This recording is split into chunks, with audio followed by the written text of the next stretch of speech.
Hey there, and welcome to Crime for Sleep. I know you're having trouble falling asleep, so let me keep you company with true crime stories from around the world. Before we dive in, I'm curious, where did you first hear this one? If you enjoy these stories, don't forget to like, comment, and subscribe. Now get comfortable, and let's get into tonight's case. Crime 1. When the landlord peeled back the torn fabric on the abandoned mattress, dozens of old photographs spilled out. Most were damaged, overexposed, until they found one that was crystal clear. A young girl asleep in bed. In the corner of the frame, barely visible, was a man crouching by her door. Calvin Mendez had been managing rental properties in the quiet suburb of Oak Ridge, Pennsylvania, for nearly 17 years. In all that time, he'd seen his share of strange tenant behaviors, hoarding, unauthorized renovations, bizarre decorating choices. But nothing had prepared him for what he discovered in Unit 4B at the Pinewood Heights Apartments on that foggy Tuesday morning in October of 2018. The tenant, Daniel Creighton, had lived there for 3 years. Quiet, always paid rent on time, polite but distant. The type of tenant property managers dream about until they vanish without notice, leaving behind nothing but a forwarding address for the security deposit that routes to a non-existent P.O. box. "I knocked for 2 days," Calvin later told Detective Sarah Linwood. No answer. The neighbors hadn't seen him in almost a week. I had maintenance open it up, thought maybe he'd fallen or something happened to him. The apartment was mostly empty. A few pieces of furniture remained, as if Creighton had taken only what could fit in a single car load. In the bedroom sat an old twin mattress, worn thin in the middle. Its side seemed torn open as if someone had been searching for something inside. Calvin noticed the tear and, curious, pulled it wider. That's when they spilled out dozens of photographs, some decades old, others more recent. Most were damaged, as if they'd been stuffed hastily into the mattress. Water-stained, faded, sun-bleached, but a few were intact. "They were all of sleeping people," Calvin explained, his voice dropping to a whisper. "Mostly children. Kids in bedrooms I didn't recognize, and in each photo, if you looked carefully enough, you could see someone, just a hand or a shadow or an outline, watching them from somewhere in the room." Detective Linwood established a timeline. Daniel Creighton, 42, had moved to Oak Ridge in 2015. Before that, his history was sparse. Employment records showed stints as a night janitor at 3 different school districts across Pennsylvania and New Jersey. Never stayed more than 2 years in one place. No criminal record, no marriage license, no property ownership. A ghost passing through communities, leaving barely a ripple except for the photographs. The forensics team cataloged 87 distinct photos from the mattress. The oldest appeared to be from the early 1990s, judging by the film type and clothing styles. The most recent, the clearest one, was dated just 3 months prior, written on the back in careful block lettering, Emma, August 2018. This photograph troubled Detective Linwood the most. Unlike the others, it was perfectly preserved. An 8-year-old girl sleeping peacefully in a pink bedroom.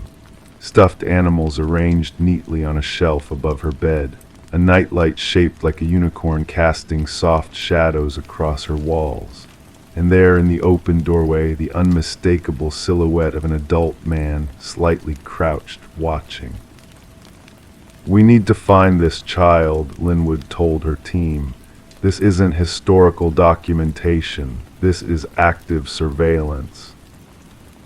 The photograph revealed little about the location. No obvious landmarks outside the window. No school emblems or unique items that might pinpoint a specific town. Just a typical child's bedroom in what could be any middle-class American home. They began with what they knew, Creighton's former workplaces, schools where he'd had after-hours access, towns where he'd lived, cross-referencing with children named Emma who would be approximately 8 years old in those areas. Meanwhile, forensic technicians worked through the older photographs. Some yielded partial fingerprints. Others revealed writing on the back that had faded with time. One bore the imprint of a school crest, Lincoln Elementary in Westfield, New Jersey, visible only under specialized lighting. "This is methodical," noted Dr. Alina Santos, the forensic psychologist assigned to the case. "These aren't impulsive souvenirs, they're documentation. He's building a record, possibly returning to the same children multiple times." The unsettling realization came 2 weeks into the investigation. Among the older photos, they found images of the same children at different ages, as if the photographer had revisited them over years, always while they slept, always unaware. The Oak Ridge police issued an interstate alert for Daniel Creighton.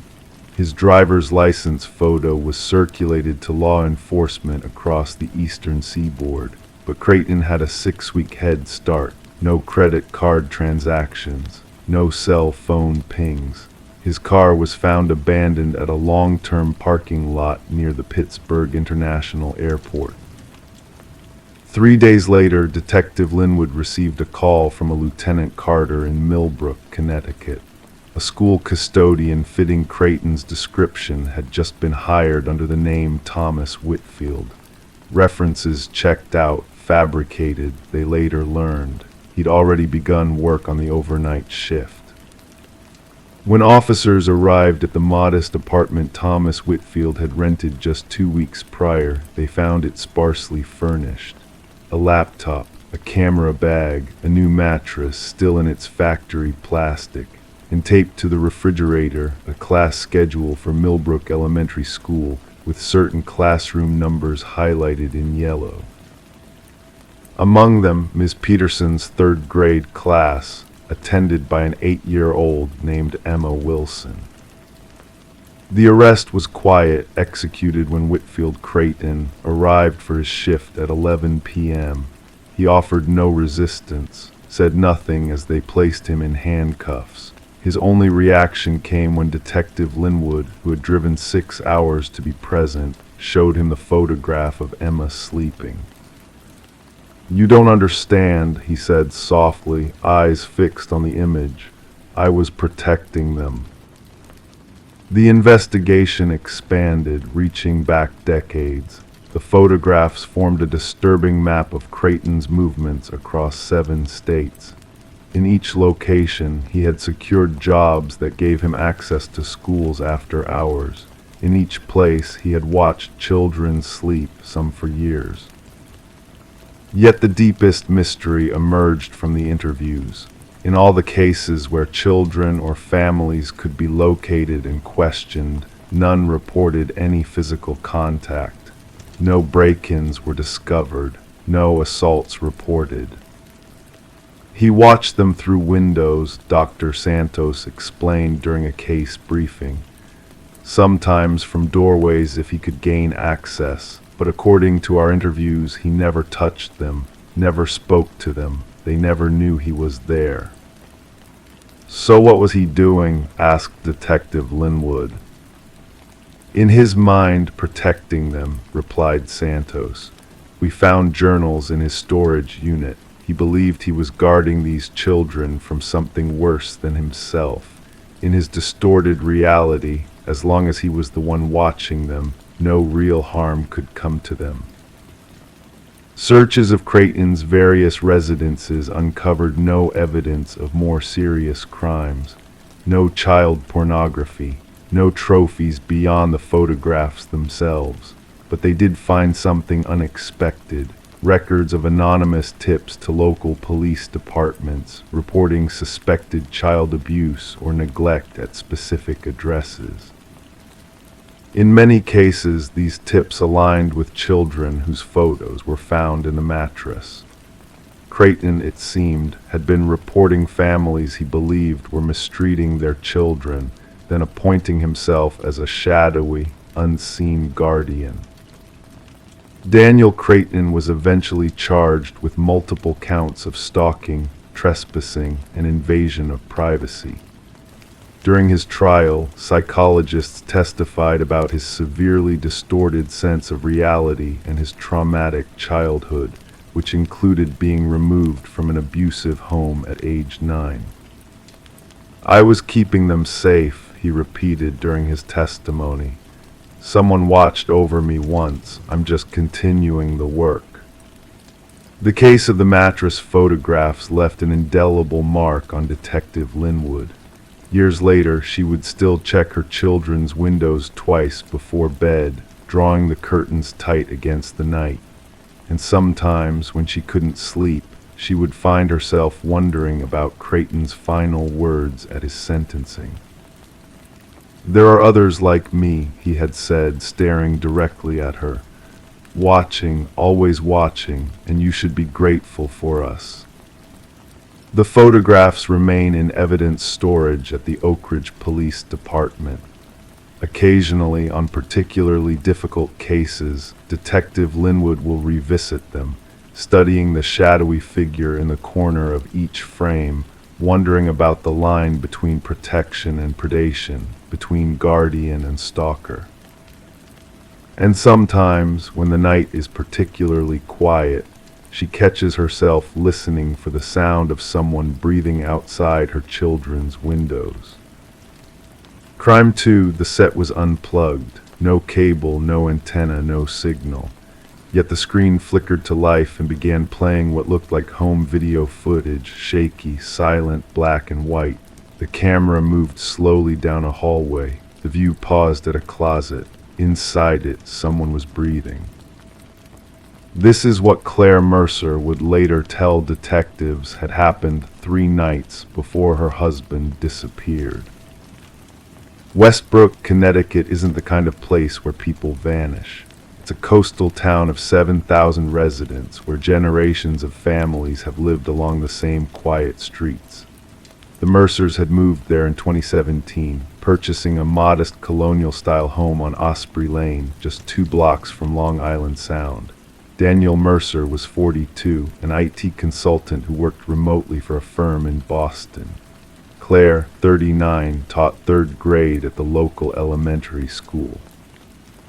Neighbors described them as private but pleasant. They had no children. Daniel had a precise routine. Each morning at 6:15, he would jog along the shore, returning exactly 38 minutes later. He would shower, prepare a protein shake, and retreat to his home office by 7:30. Claire would leave for school at 7:15. They had separate lives during the day, but always ate dinner together at 6:30 sharp. Dan liked order, Claire explained during her first interview with Detective Laurel Simmons. He measured his life in minutes, not hours. February 14, 2023 began like any other Tuesday. Claire left for school while Daniel was in the shower. When she returned home at 4:45 p.m., Daniel wasn't there. His laptop was open on his desk, a half-finished email on the screen. His phone sat beside it. His wallet remained in the drawer where he always kept it. His car was in the garage. Daniel Mercer had simply disappeared. Claire waited until 8:30 p.m. before calling the police. "I thought maybe he went for a walk to clear his head," she told Detective Simmons. "He'd been having trouble sleeping." Officer James Wilson took the initial report, noting Claire's calm demeanor as unusual. "Most spouses would be frantic by then," he later commented to Simmons. Mrs. Mercer seemed more confused than worried. The investigation began routinely. Officers canvassed the neighborhood. No one had seen Daniel that day. Security cameras from nearby homes showed no sign of him leaving on foot.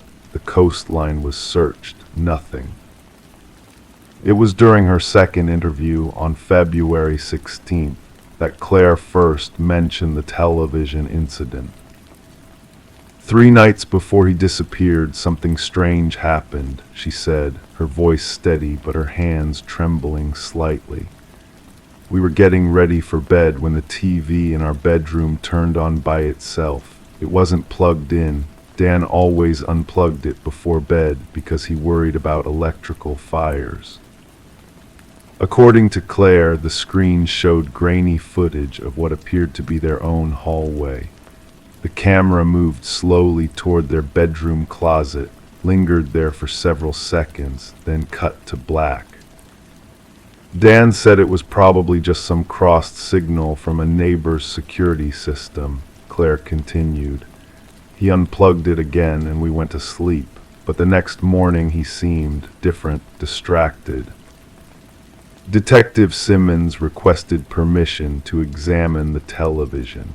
Technicians could find nothing unusual about the set, a standard Samsung model purchased 3 years earlier. No recording devices were found in the home. As days passed without any sign of Daniel, investigators dug deeper into the Mercers' lives. Their financials showed no unusual activity.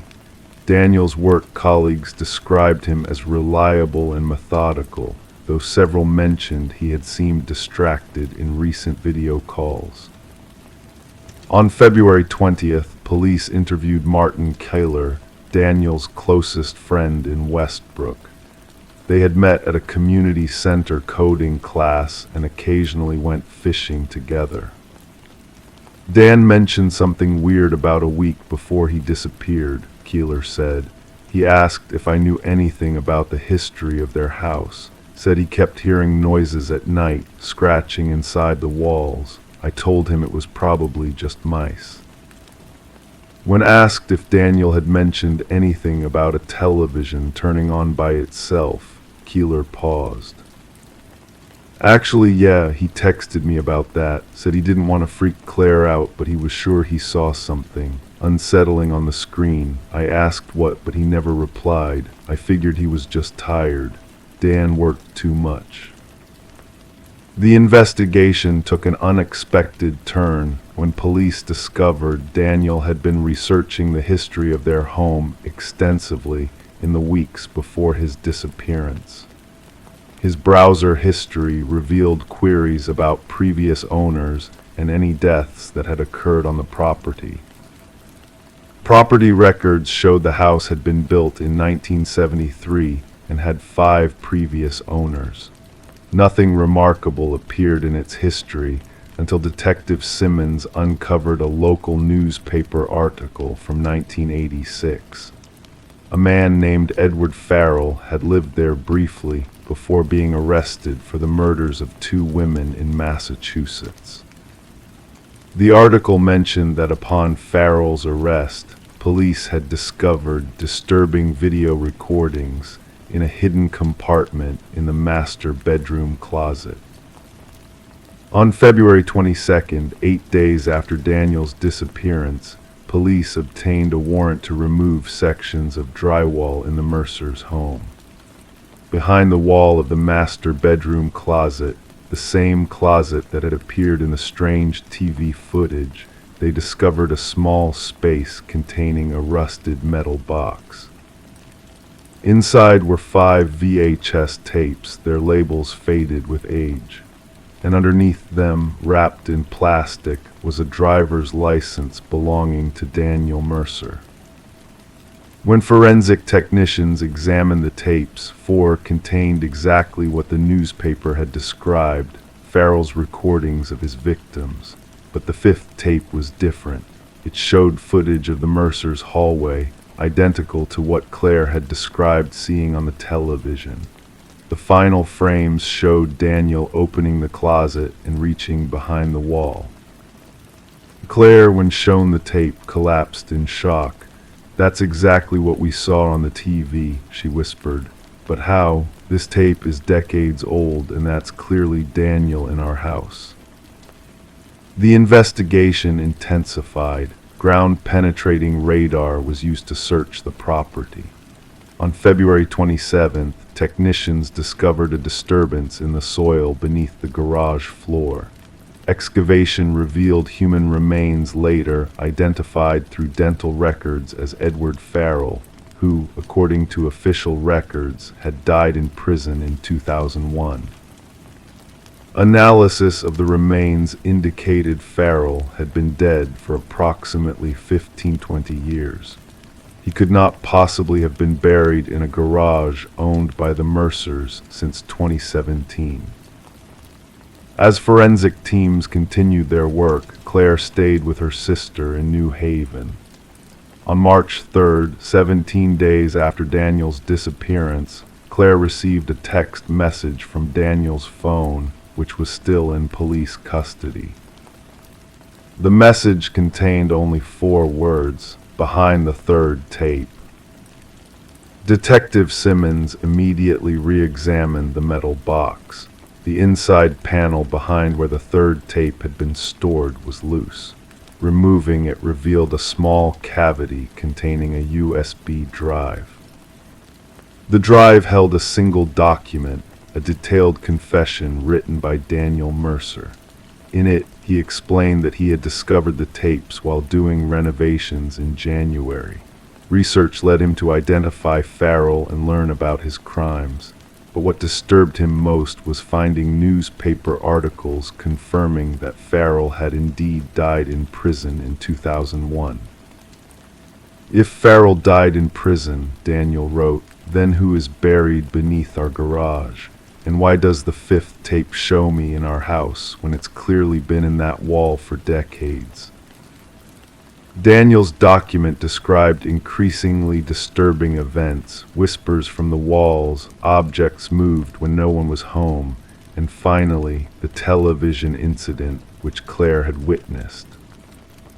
The final paragraph read, I know now what's happening. The dates, the timing, the patterns, it's all connected. Claire isn't safe as long as she stays in this house. I found where the original recordings were made. I need to end this cycle. If you're reading this, I've failed. The document included coordinates for a location in the woods 17 miles north of Westbrook. Police searched the area and discovered an abandoned hunting cabin. Inside, they found equipment for video editing and transfer, the kind that could convert modern digital recordings to appear like vintage VHS footage. They also found Daniel's jacket, covered in soil matching that from beneath the Mercer's garage. But of Daniel himself, there was no trace. The case remains officially open. Claire Mercer sold the house and moved to Arizona.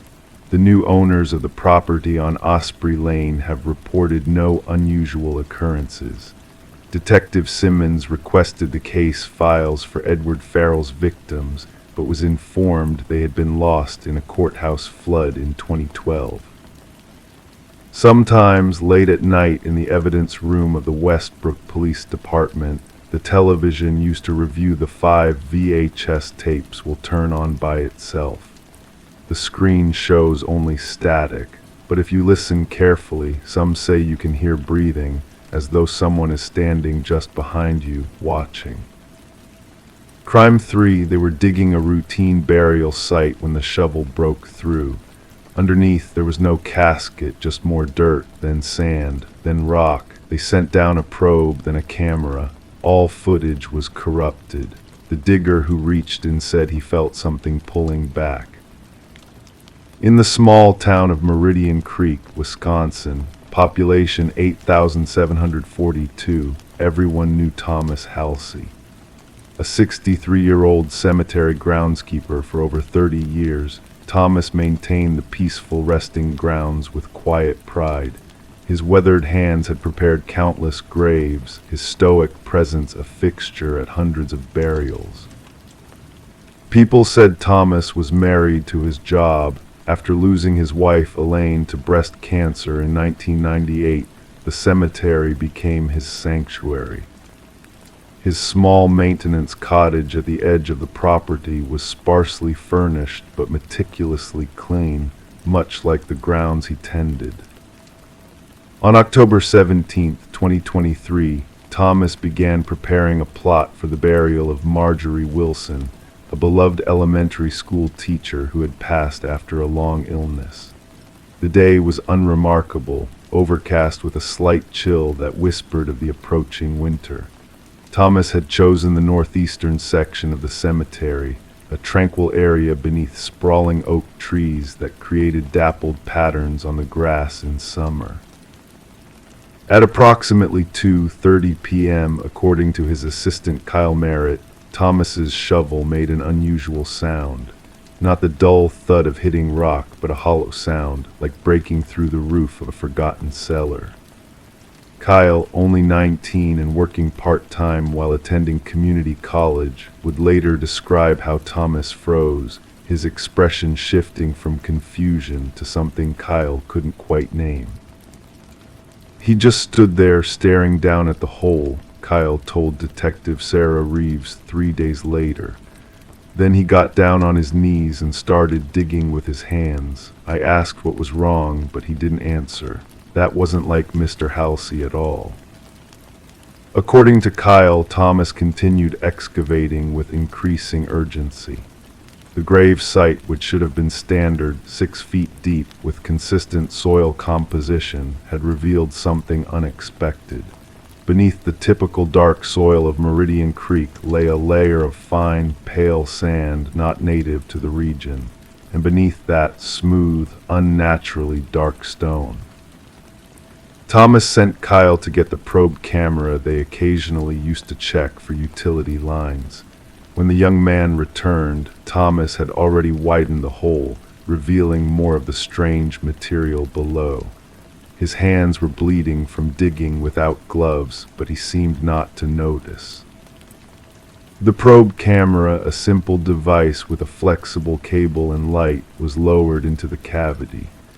Kyle reported that Thomas's hands were shaking as he watched the small monitor, but when asked what they saw, Kyle's testimony becomes vague.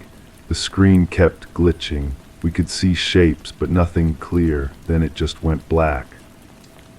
What happened next would become the focus of intense speculation.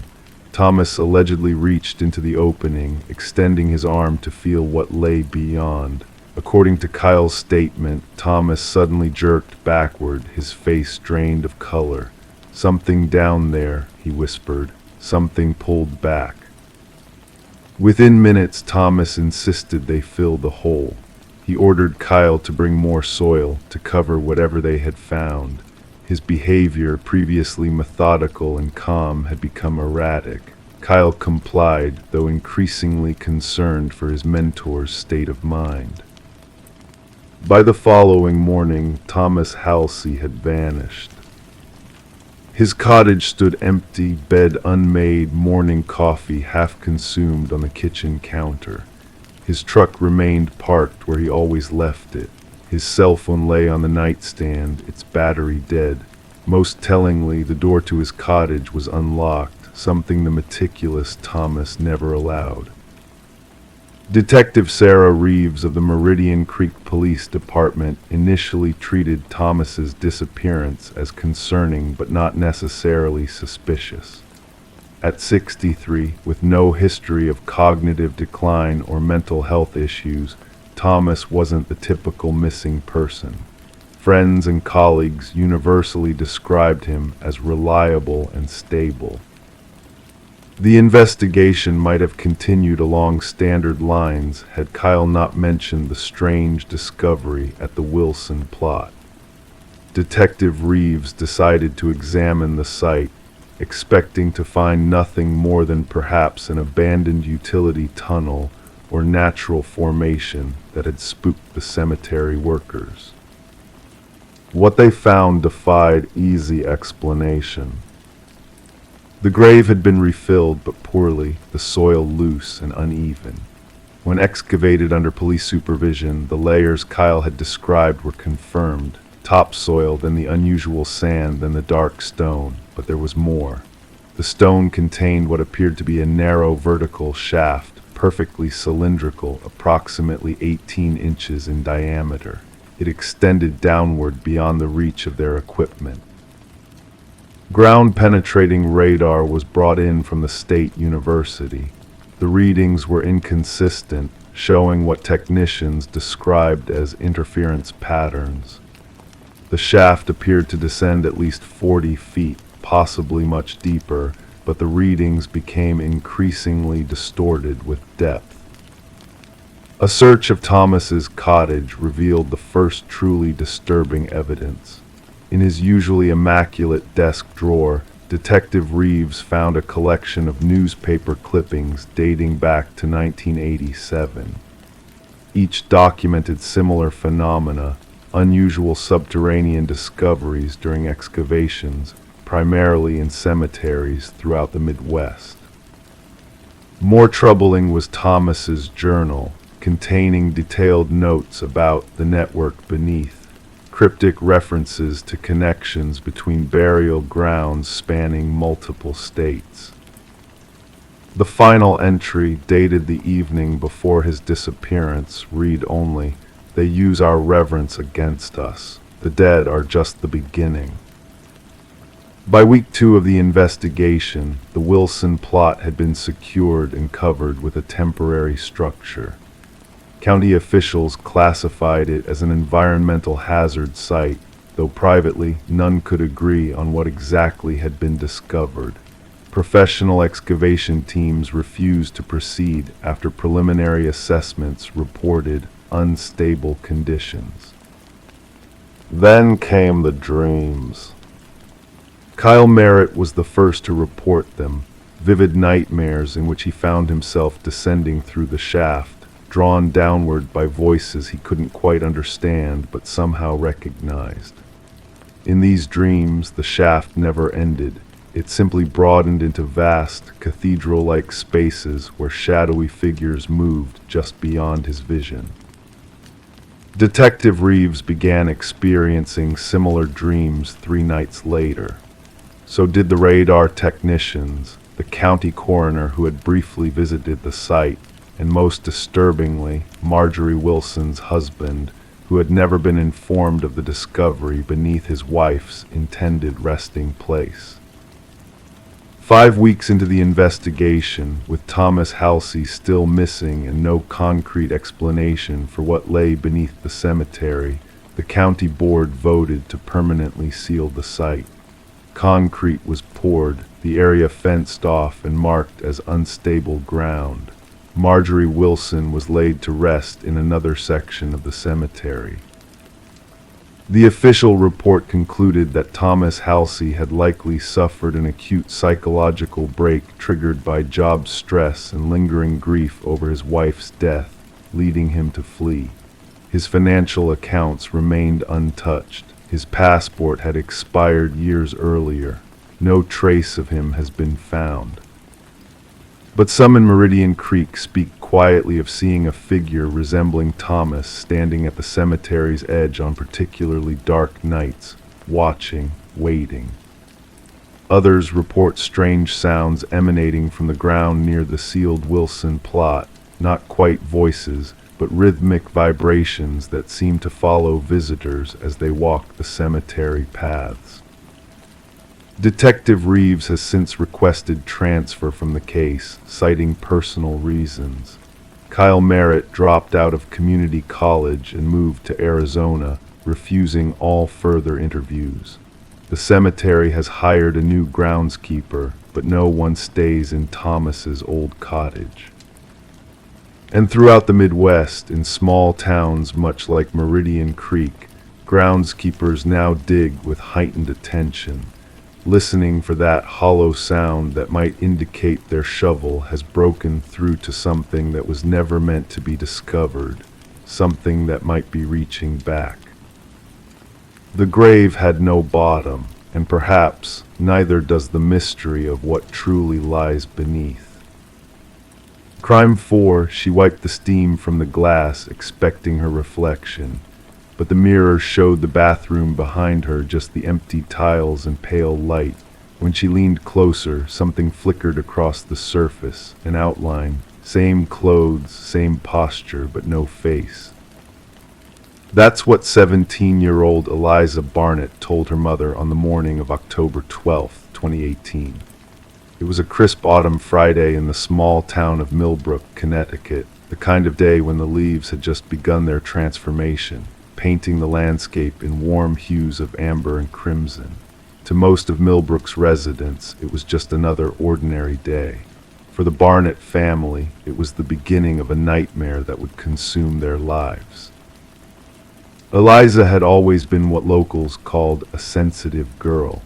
She noticed things others didn't, the way shadows stretched across walls, how certain rooms felt heavier than others, the subtle shifts in atmosphere before storms. Her mother, Catherine Barnett, a practical woman who worked as a nurse at Millbrook General, always attributed these sensitivities to Eliza's artistic nature. The girl had a gift for photography, capturing moments that seemed to reveal something deeper about her subjects.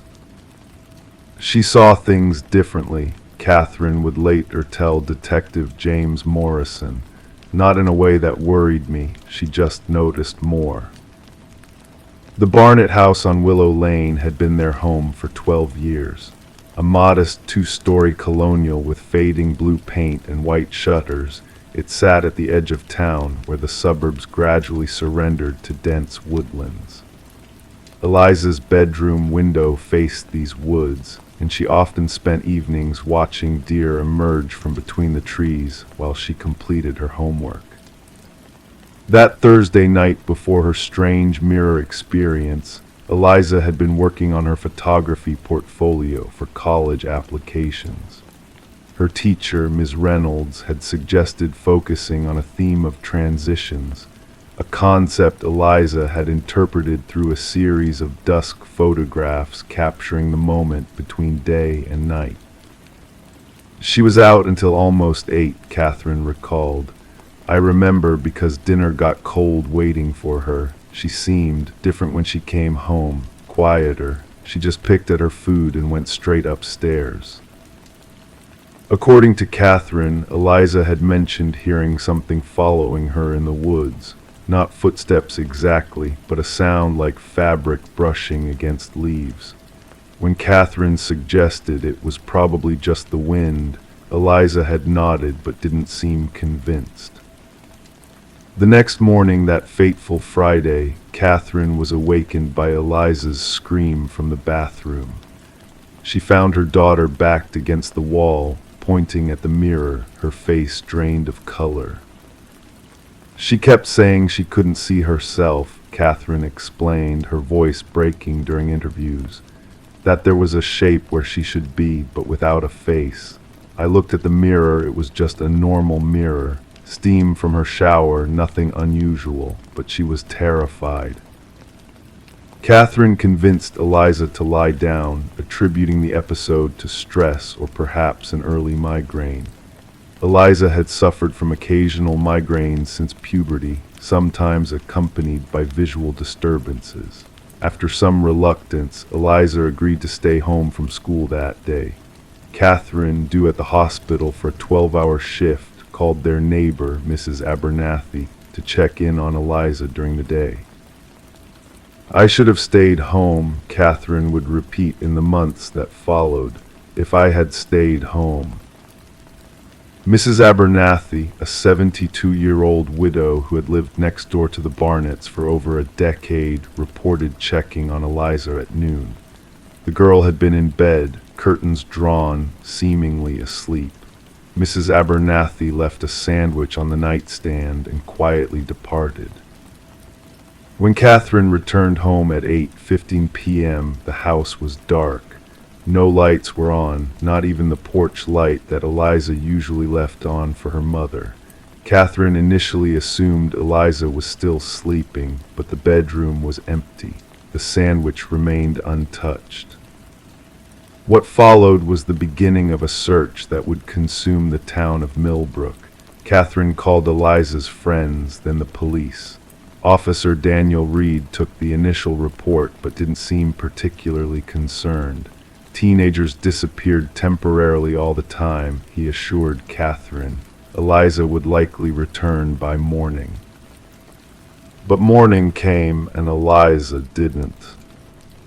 By Saturday afternoon, the Millbrook Police Department had officially launched a missing persons investigation.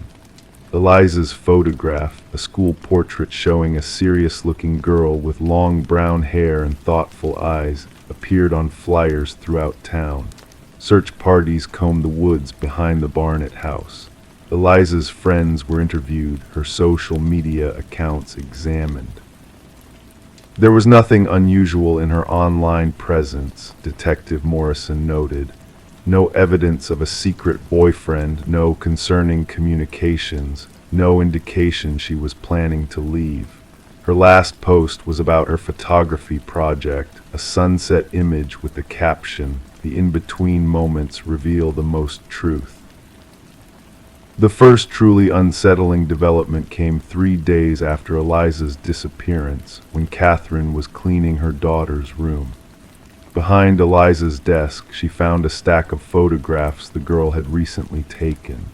Most were the dusk shots for her project, trees silhouetted against fading light, the train station at sunset, the old church steeple as daylight waned.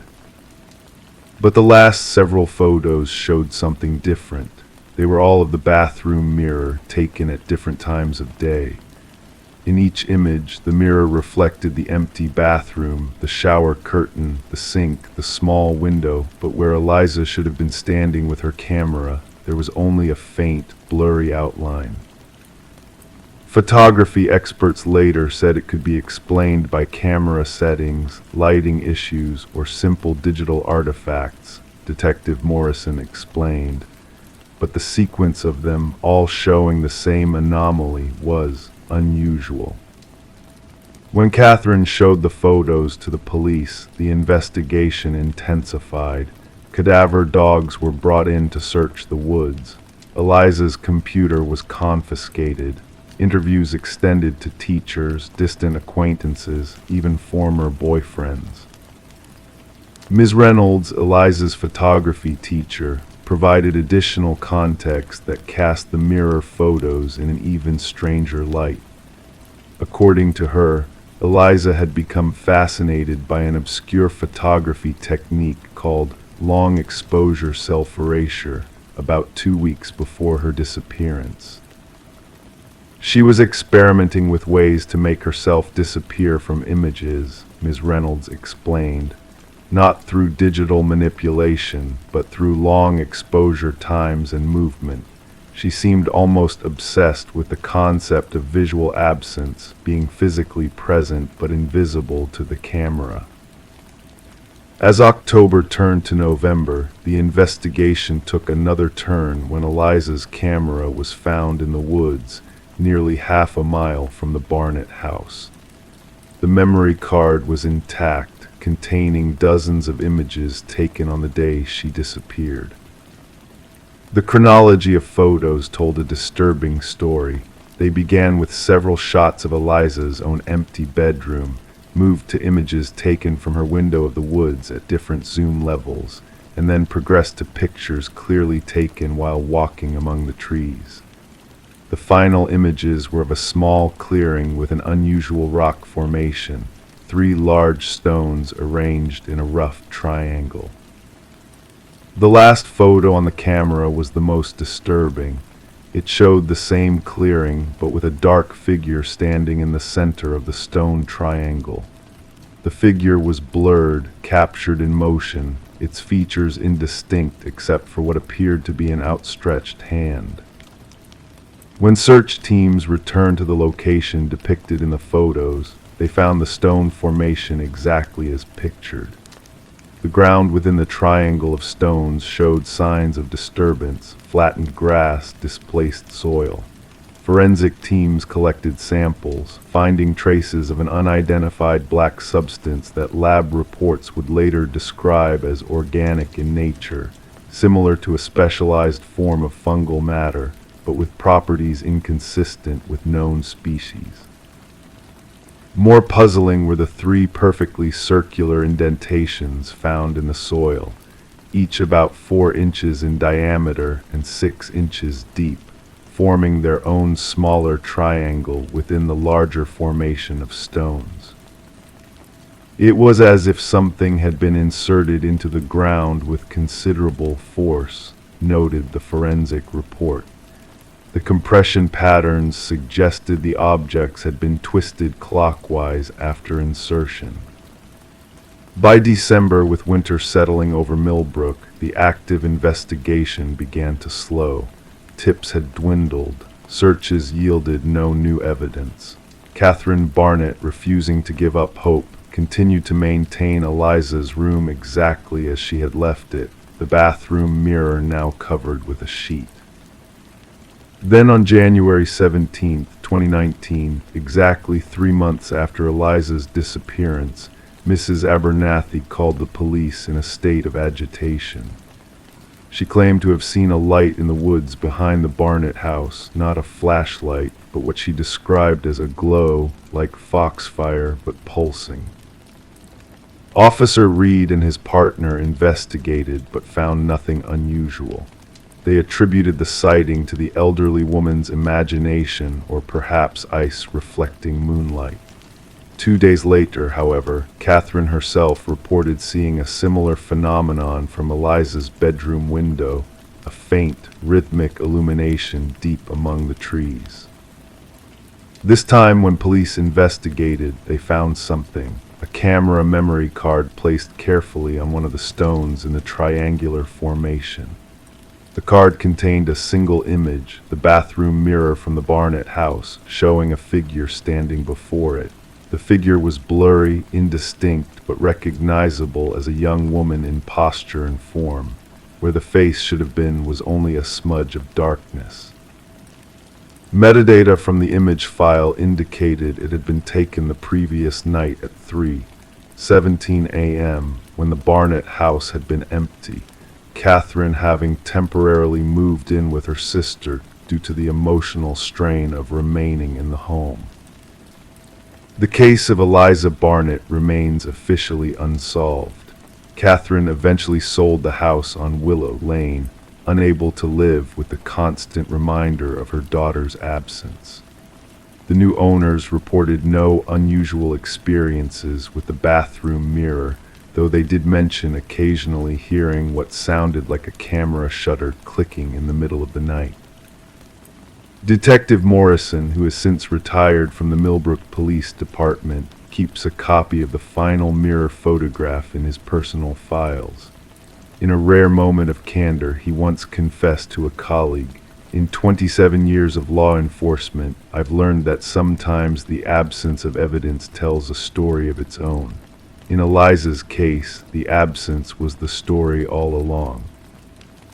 The woods behind the former Barnett house have since been partially developed into a housing subdivision. During excavation, construction workers uncovered a collection of old camera parts buried approximately 6 feet below the surface, vintage pieces dating back to the 1940s, with no clear explanation for their presence. The triangular stone formation remains, now situated between two new properties, protected by local historical preservation laws due to its suspected indigenous origins. Residents of the new homes occasionally report seeing a young woman with a camera walking at dusk, always at a distance, always heading deeper into the remaining woods. And in Millbrook High School, Eliza's final photography project hangs in the art department hallway, a memorial to the missing student. The centerpiece of the display is a large print showing the woods at that transitional moment between day and night. If you look closely at the spaces between the trees in the gathering shadows where light and darkness merge, some claim they can make out a silhouette, a girl with a camera, forever capturing the in-between. Crime 5, the daycare had been empty for days, all doors locked, alarms set. But each morning, staff arrived to find toys in different places, some grouped in circles, others stacked like shrines. one doll was always missing.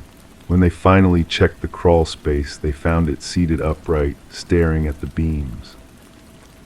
Little Wonders Daycare sat on the corner of Maple and Birch in the quiet town of Fairbrook, Connecticut. The single-story building with its cheerful blue trim and fenced playground had been a fixture in the community for nearly 3 decades.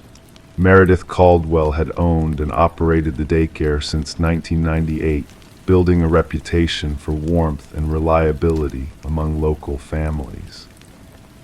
The staff, 4 full-time caregivers and 2 part-time assistants, had worked together for years, forming a tight-knit team that parents trusted implicitly. The incident began during the annual week-long closure in November for deep cleaning and minor renovations. The daycare always closed the week of Thanksgiving, giving staff time off and allowing for maintenance while children were home with their families.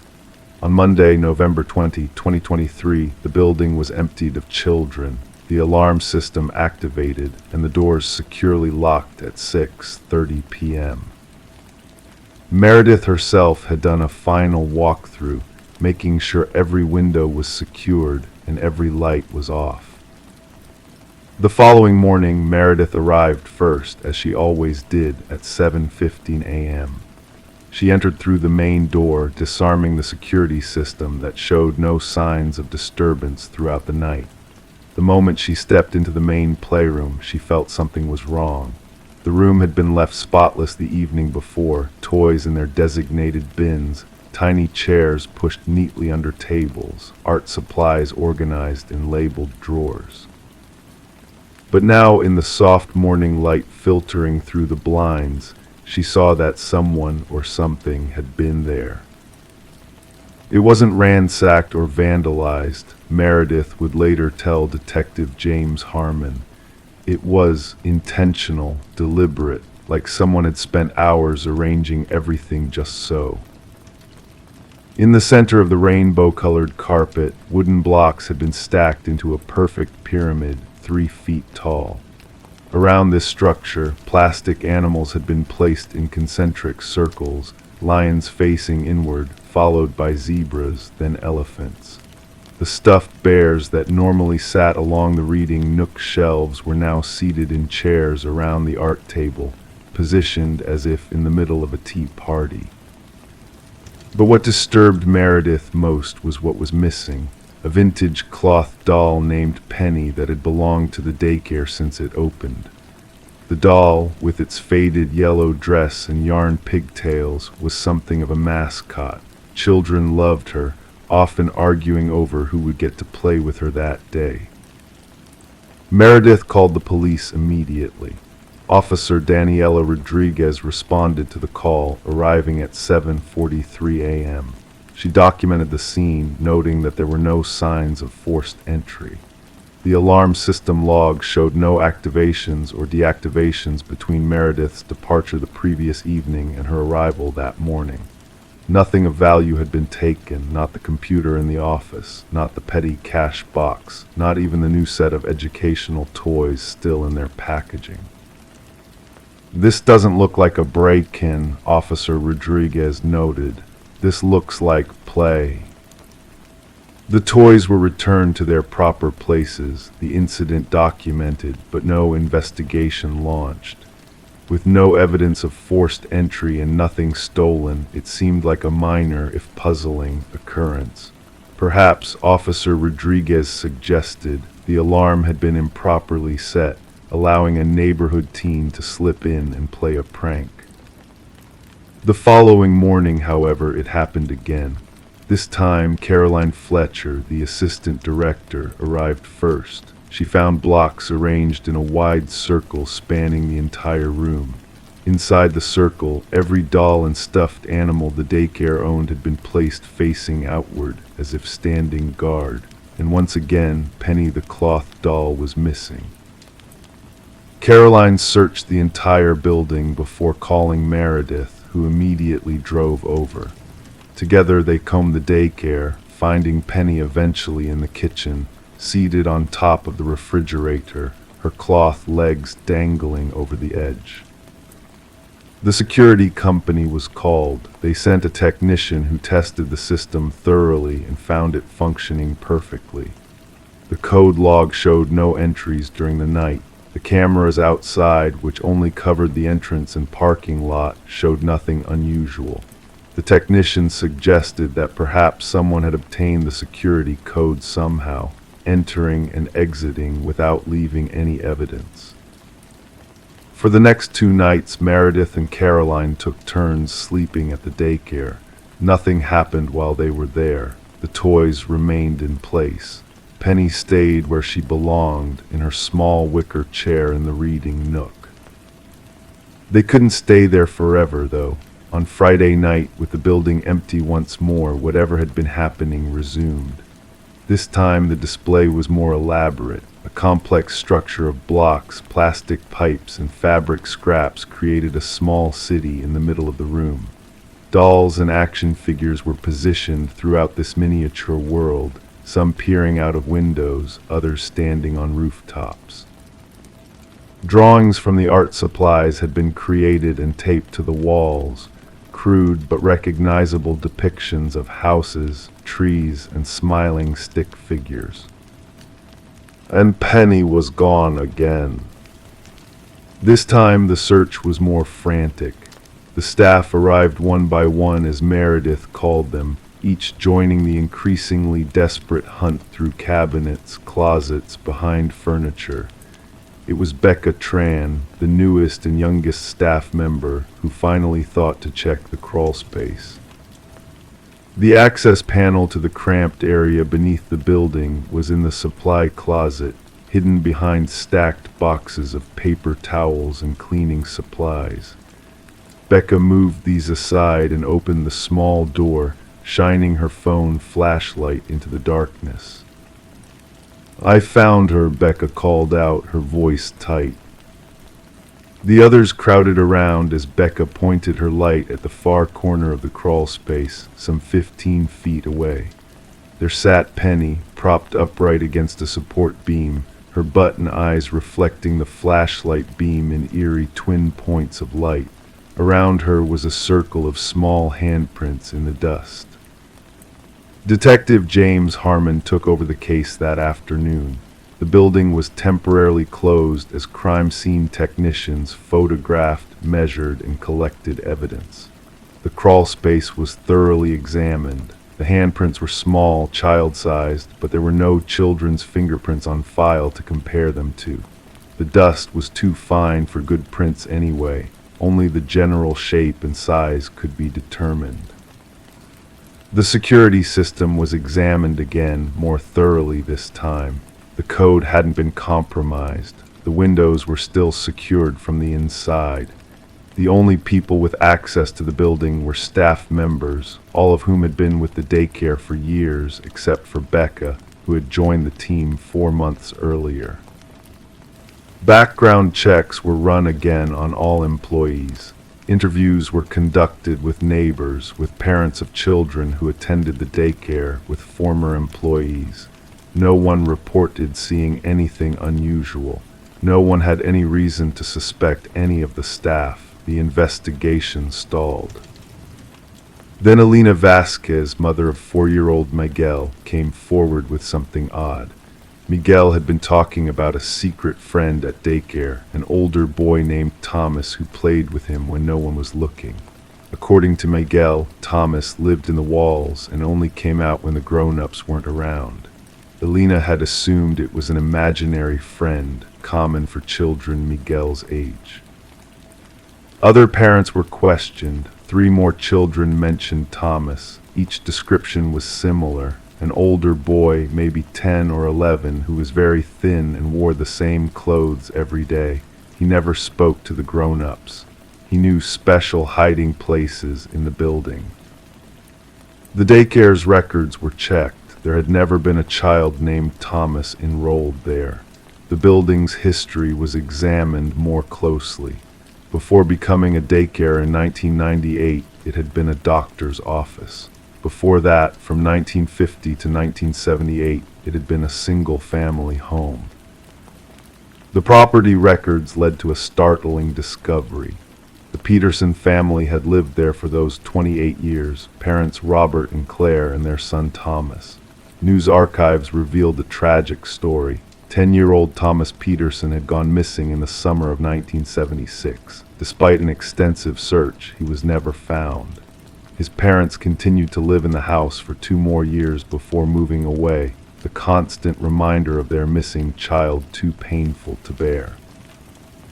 Was it possible? Could Thomas Peterson somehow still be in the building where he once lived, now nearly 60 years old, but forever playing the games of the child he had been? Or was someone using the local tragedy as inspiration for an elaborate hoax? Detective Harmon ordered a more thorough search of the building. Walls were examined for hidden passages. The crawl space was mapped and measured against the building's floor plan to check for discrepancies. Ground-penetrating radar was brought in to scan beneath the building's foundation. Nothing was found. Cameras were installed inside the daycare, a step Meredith had always resisted as an invasion of the children's privacy, but now deemed necessary. For a week, nothing happened. The toys stayed put. Penny remained in her chair, but the recordings from the night of December 2nd changed everything. At 2:17 a.m., with the building empty and the alarm active, a small figure moved through the main playroom. The footage was grainy in the low light, but it clearly showed a child-sized person methodically arranging toys. The figure worked for hours, stopping occasionally as if listening, then continuing its strange task. It never looked directly at the cameras. As dawn approached, the figure took Penny and disappeared into the supply closet. When staff checked the crawl space later that morning, the doll was there again, this time surrounded by a circle of small toys. The footage was analyzed by experts. It wasn't a child, they concluded, but a very small adult or teenager, moving with a hunched posture. The face was never clearly visible, always hidden by a hood or turned away from the cameras. The security company was baffled. The alarm had never been triggered, yet someone had clearly been inside. A more sophisticated system was installed, with motion sensors in every room and contact points on every possible entry. Police patrols drove by regularly during the night. Then, just as suddenly as it had begun, the incident stopped. The toys remained undisturbed each morning. Penny stayed in her chair. The cameras captured nothing unusual. After 3 weeks without incident, the daycare reopened, though with heightened security measures and additional staff. The case of the rearranged toys at Little Wonders Daycare remains officially unsolved. Some believe it was an elaborate prank by local teenagers who somehow found a way to bypass the security system. Others point to former employee Jacob Wells, who had been fired 6 months earlier for showing up to work intoxicated, though no evidence ever connected him to the incidents. But the children who attend Little Wonders still sometimes mention Thomas, the boy who lives in the walls and comes out to play when no one is watching. And sometimes, though no one will admit it aloud, the staff members feel like they're being observed by unseen eyes during the quiet moments of the day. Meredith Caldwell still opens the daycare each morning, arriving before anyone else. She still does a careful walkthrough of every room, and though she doesn't tell the others, she always checks the position of Penny the doll, making sure she's exactly where she should be, in her small wicker chair in the reading nook, button eyes staring straight ahead, waiting.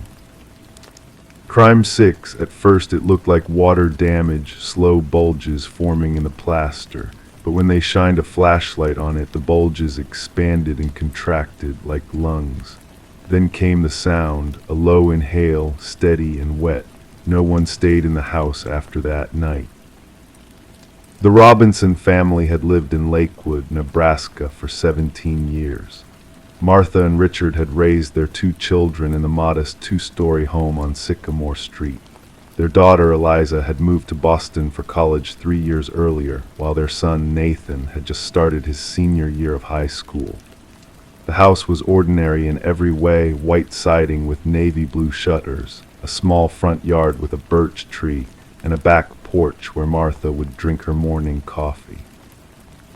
Nothing extraordinary ever happened in this neighborhood, where the most exciting event was usually the annual block party in July.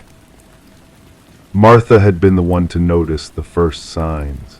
In late September of 2018, she mentioned to Richard that the ceiling in the upstairs hallway seemed discolored.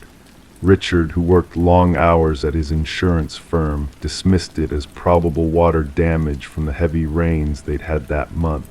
He promised to look at it on the weekend, but as with many household tasks, it slipped his mind. By early October, the discoloration had grown. What started as a faint yellowish tint had darkened and begun to sag slightly. Martha called a plumber, suspecting a leaky pipe above, but the inspection found nothing unusual. No pipes ran through that section of the ceiling. The plumber suggested it might be from the roof, though he couldn't pinpoint an entry point for water. "Houses settle," he told Martha with a shrug. "Sometimes old drywall just gives out."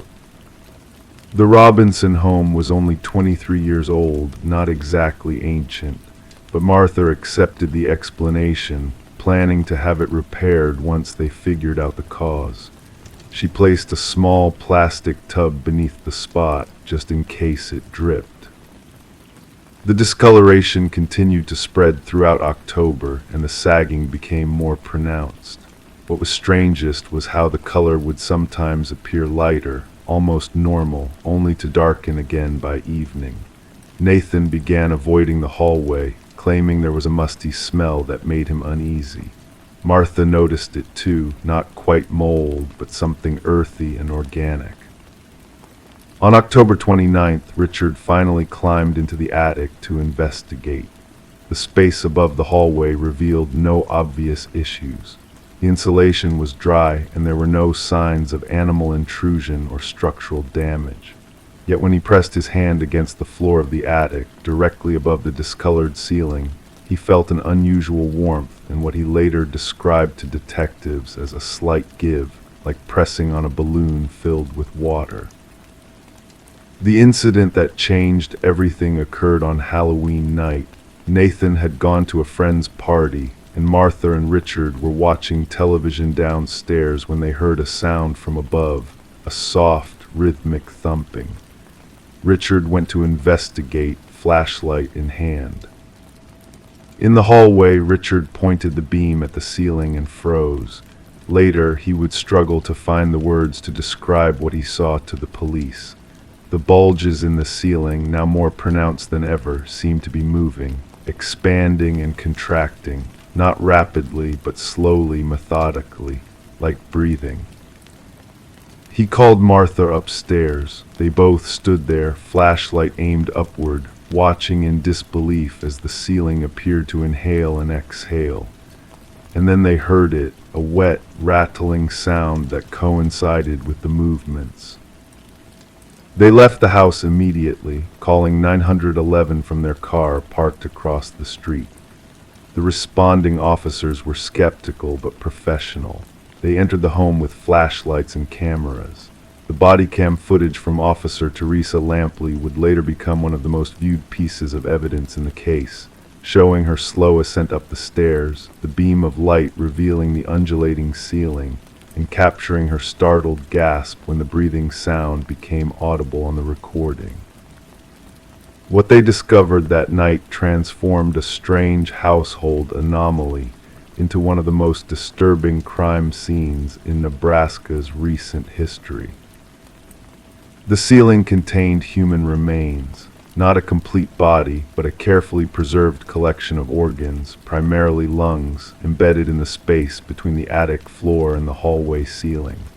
The organs had been surgically removed, wrapped in specialized preservation material, and connected to a crude mechanical system that simulated breathing movements. The soft thumping sound was from a small motor that powered the macabre display. The investigation revealed that the previous owners of the home, a couple named Edward and Louise Mercer, had sold the house to the Robinsons 17 years earlier and moved to Arizona. Edward had been a surgical technician at Lakewood Memorial Hospital until 2001, when he abruptly resigned. Louise had worked as an art teacher at the local high school. Police located Edward Mercer in Phoenix, living alone following Louise's death from cancer in 2013. When confronted, he initially denied any knowledge of the hidden remains. However, after 12 hours of questioning, he confessed to installing what he called his masterpiece in the ceiling before selling the house. It was supposed to be dormant, he told detectives. The preservation system was designed to last for years without maintenance, but I always knew someday it would wake up. Art requires an audience. The investigation uncovered that between 1995 and 2001, 7 patients had died unexpectedly at Lakewood Memorial during surgeries where Edward Mercer was present. In each case, the cause was attributed to surgical complications. The subsequent autopsies revealed that each body was missing certain organs, primarily lungs, but also in some cases hearts, kidneys, or sections of intestine. These discrepancies had never been flagged because Edward had been responsible for preparing the bodies for the medical examiner. In Edward and Louise's Phoenix home, police discovered sketches and journals detailing his vision for what he called living architecture, the integration of preserved human tissue into household structures. The journals revealed that Louise had been an unwilling participant, threatened into silence and complicity. After her death from cancer, Edward had apparently stopped his activities, perhaps lacking the artistic collaborator he needed. The organs in the Robinson home were never conclusively identified, though DNA analysis suggested they came from at least 3 different individuals. The mechanical apparatus that created the breathing effect had been designed to activate after a certain period of dormancy, approximately 15 to 20 years. The discoloration Martha had noticed was caused by the preservation fluid beginning to seep through as the containers degraded. What haunted Martha most in the aftermath wasn't just the horror of what had been hidden above them for years, but the realization that Nathan's bedroom shared a wall with that hallway. For his entire childhood, he had slept inches away from this grotesque installation. She couldn't help but wonder if, on quiet nights, he had heard the faint sounds of breathing without recognizing them for what they truly were. The Robinsons never returned to the house on Sycamore Street. The property remained empty for years, becoming the subject of local legends and the occasional trespassing teenager seeking thrills. Eventually, the county condemned the structure and demolished it, replacing it with a small memorial garden for the victims of Edward Mercer.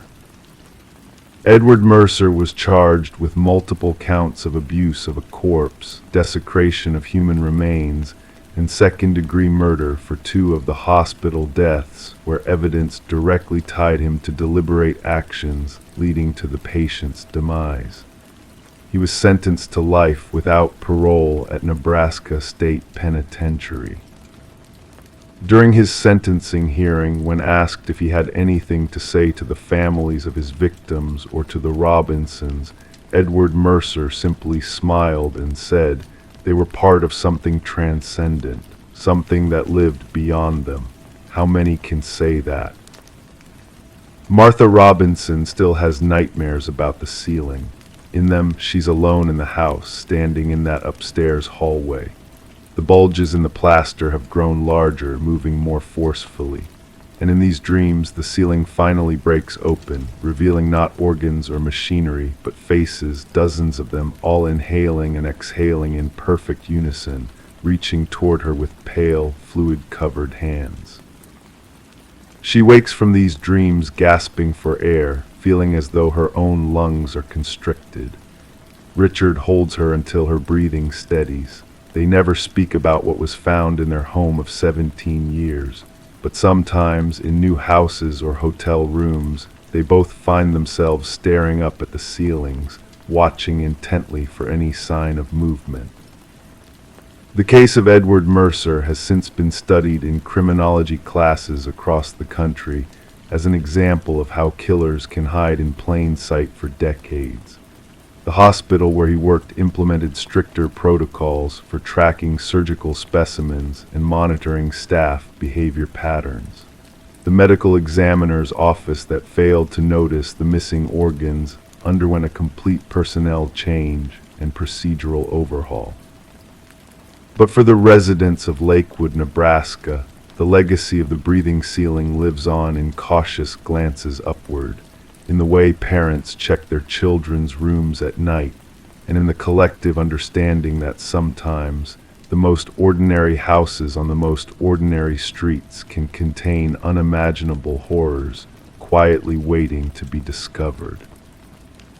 Crime 7. While repainting the hallway, a tenant noticed a new door, plain wood, no knob. He swore it hadn't been there the day before. When they pried it open, they found a tiny room with walls covered in writing. The same sentence over and over again, "Don't pretend you forgot me." Marcus Henley had lived in the Riverside Apartments for almost 6 years.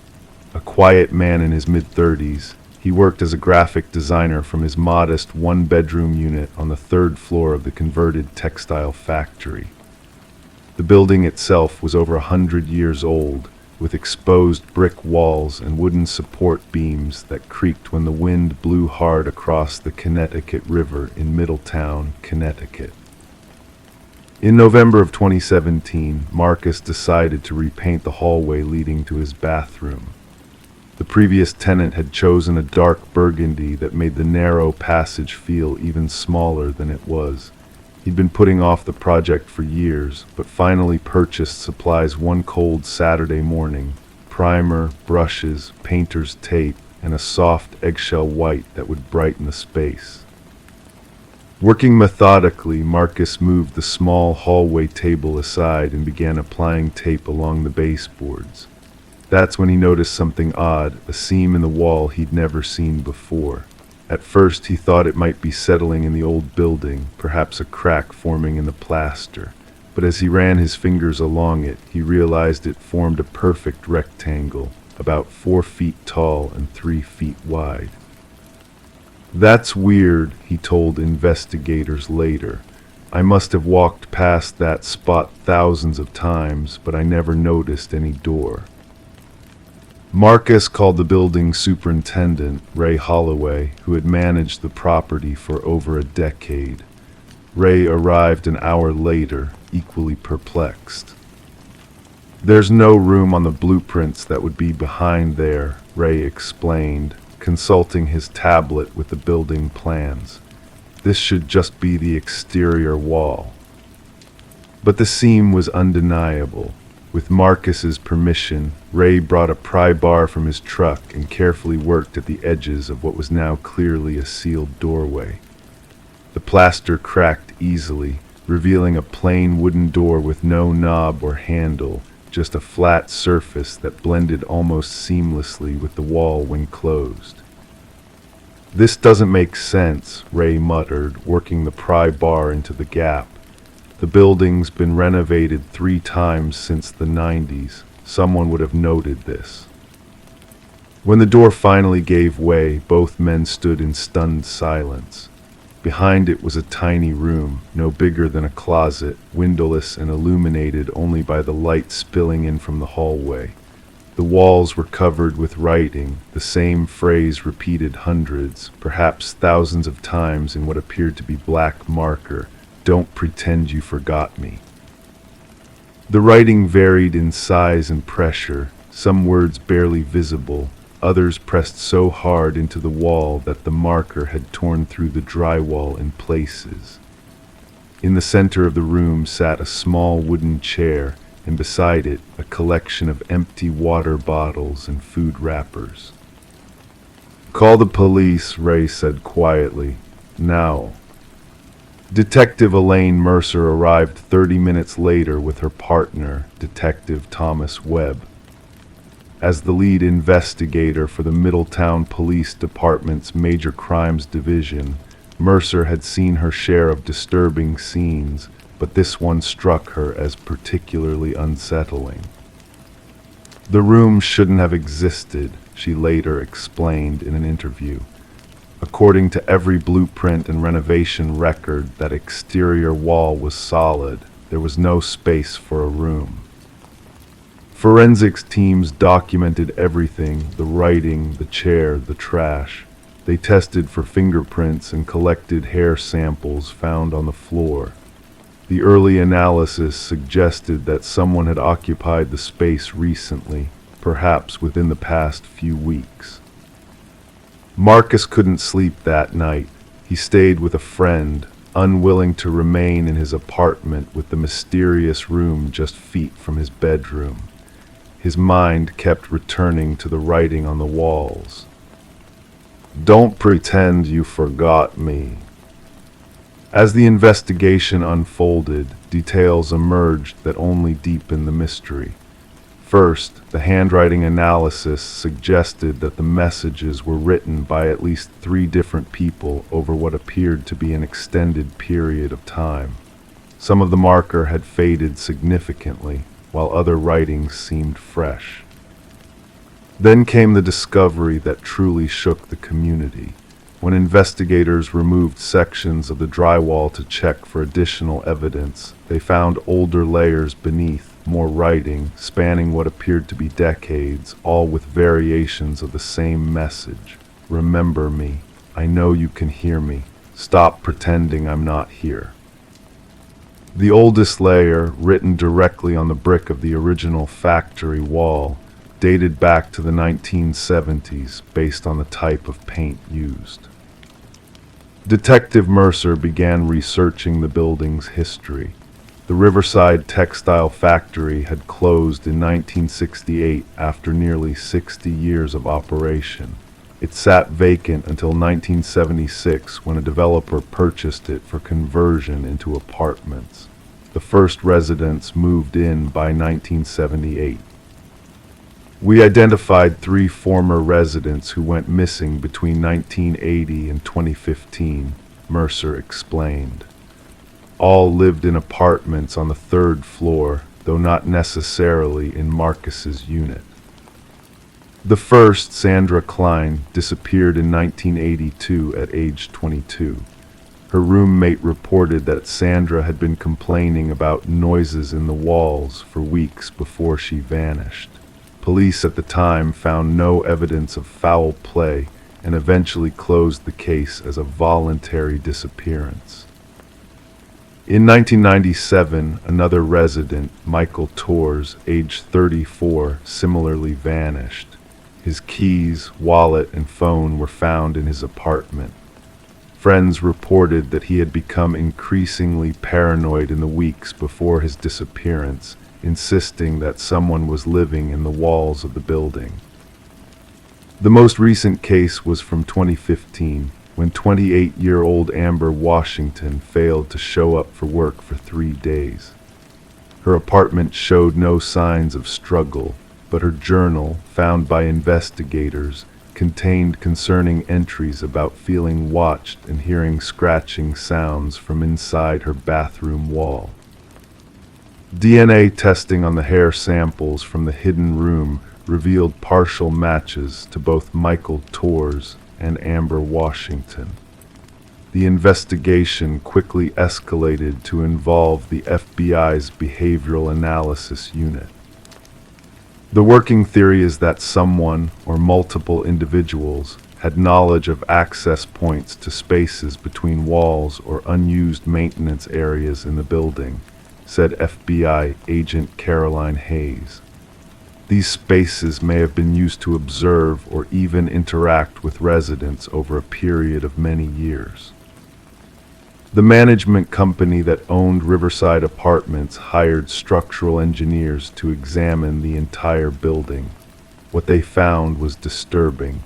The original factory design included several narrow maintenance passages and ventilation shafts that had been improperly sealed during renovations. Some of these spaces connected multiple apartments and floors.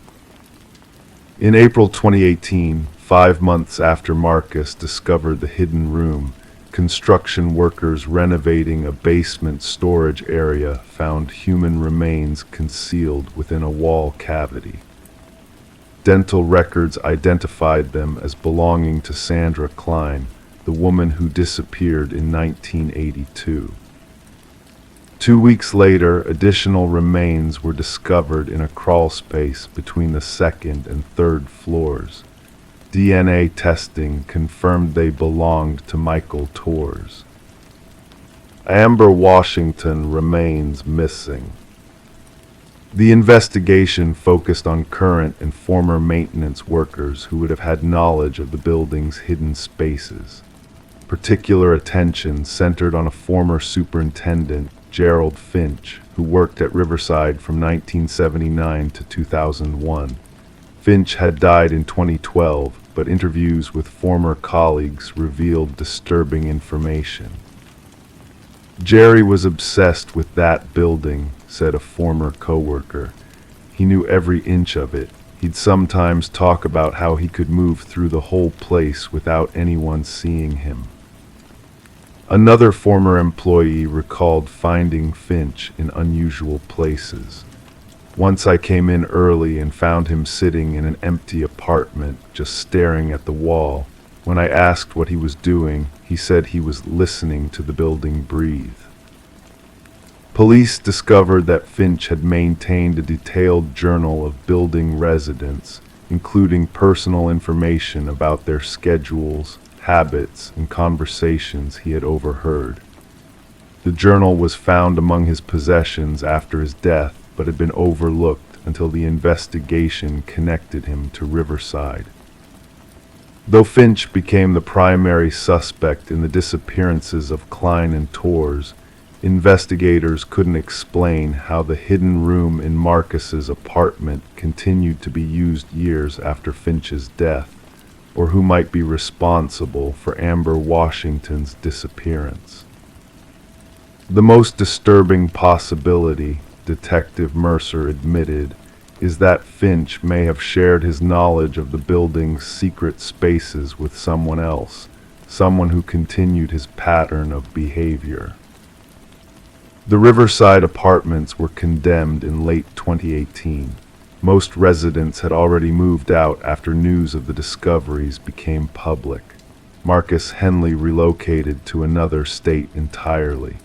In interviews, he admits he still checks behind his furniture occasionally, running his fingers along the walls, looking for seams that shouldn't be there.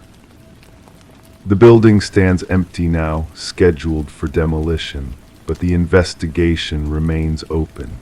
Somewhere, perhaps, Amber Washington is still alive, or perhaps the answers lie hidden in other walls, in other rooms that weren't there yesterday. The final, unsettling detail came from Marcus's last interview with Detective Mercer before he moved away. "The night before I found that door," he said, "I dreamt someone was standing in my hallway watching me sleep. In the dream, they whispered, 'Don't pretend you don't see me.' When I woke up, I decided it was finally time to repaint that hallway."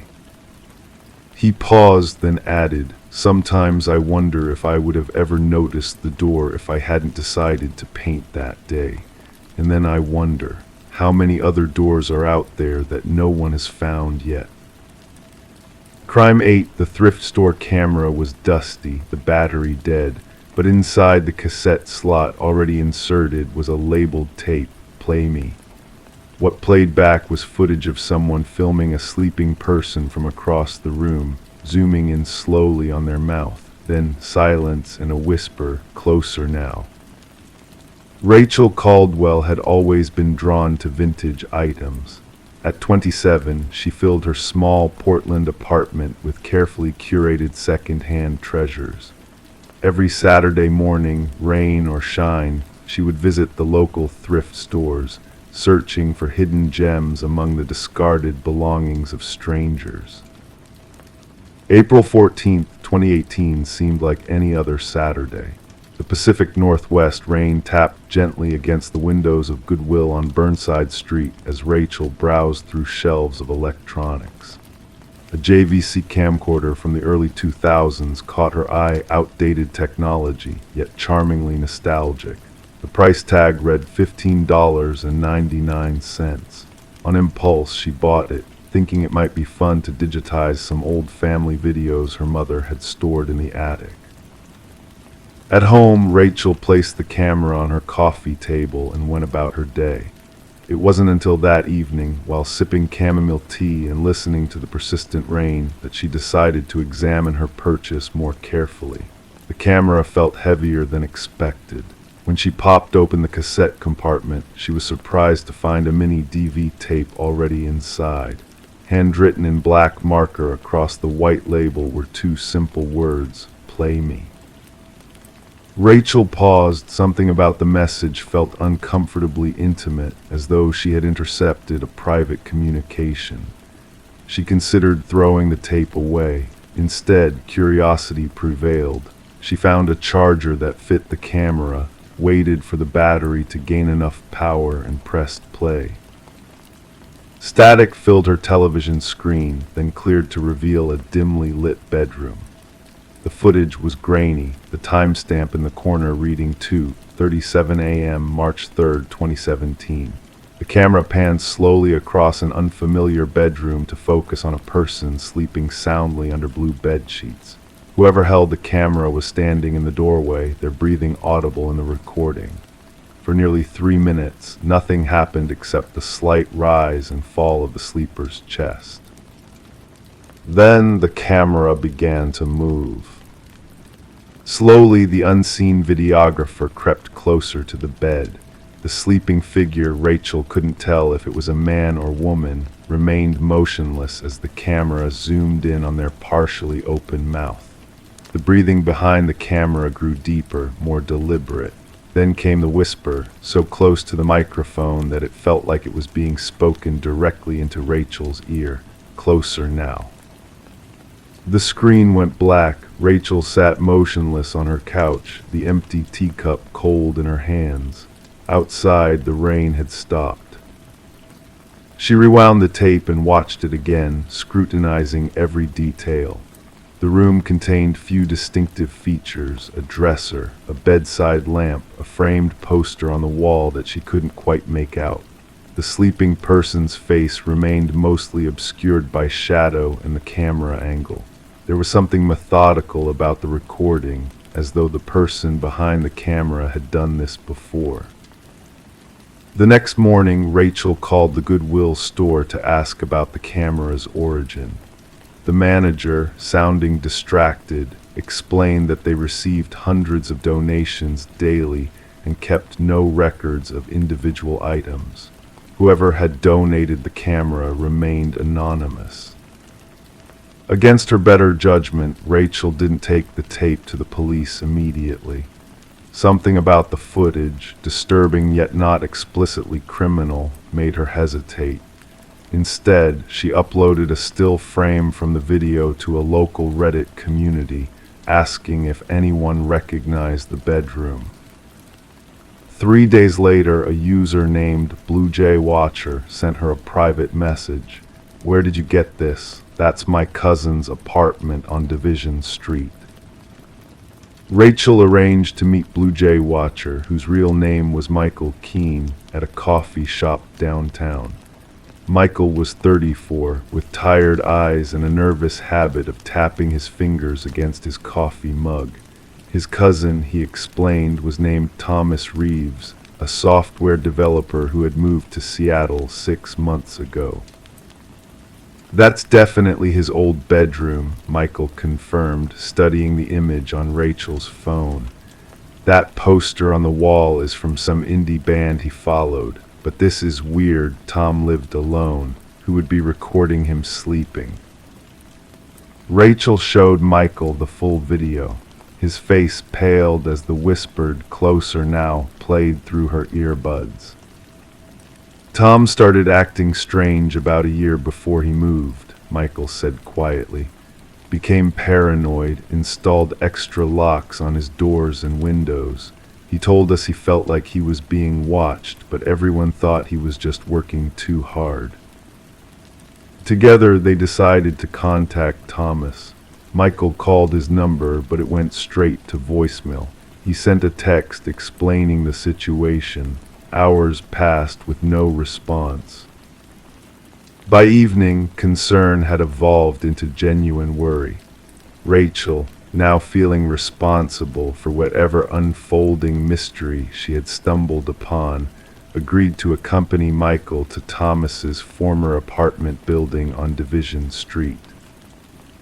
The current tenant, a young woman named Kelsey, was understandably wary when strangers knocked on her door asking about the previous occupant. But when Michael mentioned his cousin's name, Kelsey's expression changed. "The police came by asking about him too, about a month ago," she said, leaning against her door frame. "They wouldn't tell me why." Rachel and Michael exchanged glances. This was the first mention of police involvement. At the Central Precinct, Detective Andrea Martinez listened to their story with a neutral expression that revealed nothing. She took notes as Rachel explained finding the tape and showed her the footage on the camera's small screen. "We've been looking for Thomas Reeves for 3 months," Detective Martinez finally admitted. His employer reported him missing after he failed to show up for work for a week. His car was found at a trailhead near Mount Hood, but there was no sign of him on any of the trails. "Did he have any enemies?" Rachel asked. "Anyone who might want to watch him?" Detective Martinez's pen stopped moving. "Why do you ask?" "Just the tape, it feels predatory." Mr. Reeves filed 3 separate complaints about stalking in the months before his disappearance.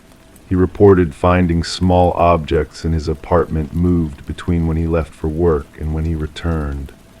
A coffee mug placed differently, his toothbrush wet when he hadn't used it, but there was never any sign of forced entry and no fingerprints except his own.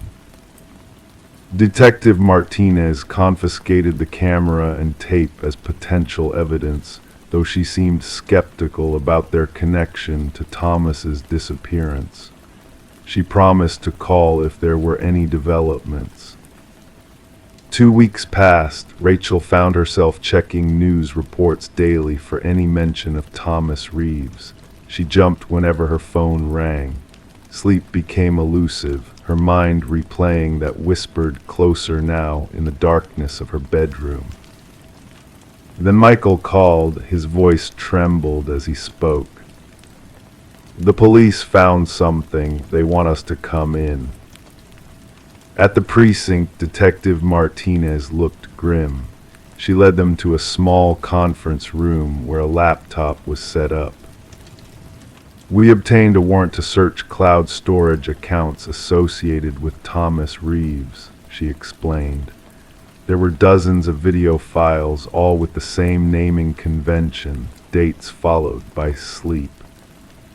She played one of the videos. It showed Thomas Reeves sleeping in his bed, the footage nearly identical to what Rachel had found on her thrift store camera.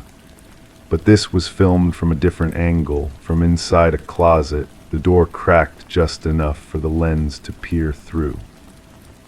Thomas was recording himself sleeping, Detective Martinez said. Apparently he was trying to prove someone was entering his apartment at night. Most videos show nothing, just him sleeping for hours, but then there's this one. She opened a file labeled 30317 Sleep. The video began normally, Thomas asleep in his bed, the room still. At 2:36 a.m., almost imperceptibly, the closet door opened wider. A shadowy figure emerged and stood watching Thomas. Then the figure raised something to their face, a camera. For minutes, they filmed Thomas sleeping, eventually moving closer to his bed. Rachel felt her skin crawl as she recognized the exact footage she had watched on her thrift store camera, but now from the opposite perspective. They were seeing the stalker's view in Thomas's recording, while she had found the stalker's own footage. We believe Thomas discovered someone was breaking into his apartment at night and began recording to catch them, Detective Martinez explained. But somehow, the intruder discovered his camera and began creating their own recordings. But who would do that? Michael asked, his voice barely above a whisper. And where is Thomas now? The detective closed the laptop. We don't know, but we found something else in his cloud storage, a document with addresses. One of them was for that Goodwill store on Burnside. Rachel's breath caught. You think Thomas donated the camera deliberately, like he was leaving breadcrumbs? Possibly. We're checking the other addresses now.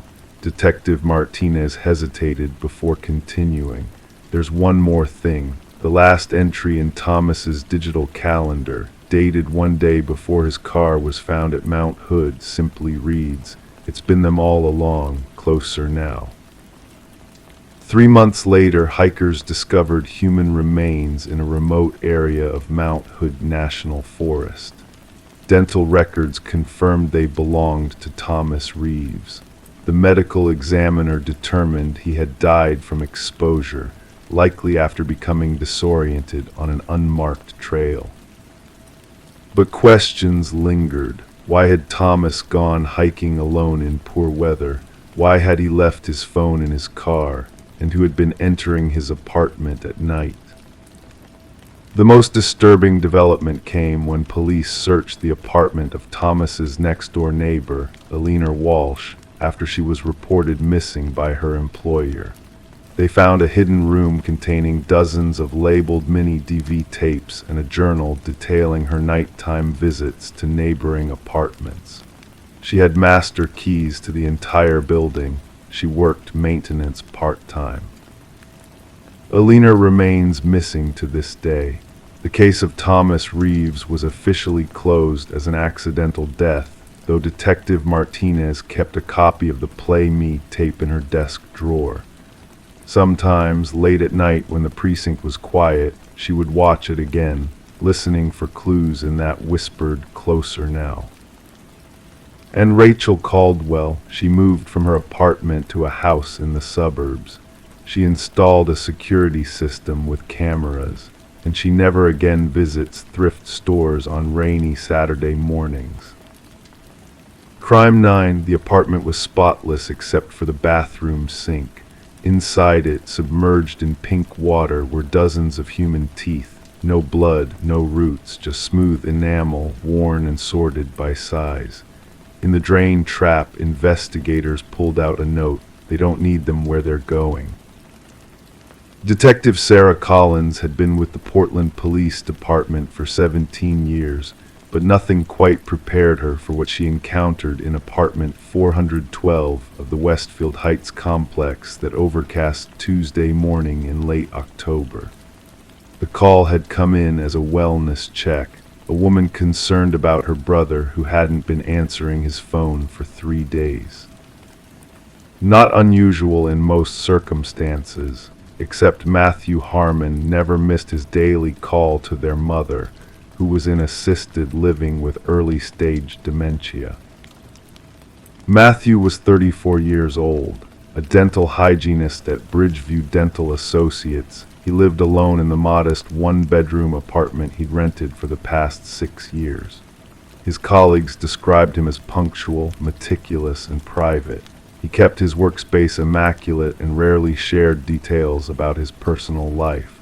One coworker mentioned that Matthew collected vintage dental instruments, a hobby that seemed fitting given his profession.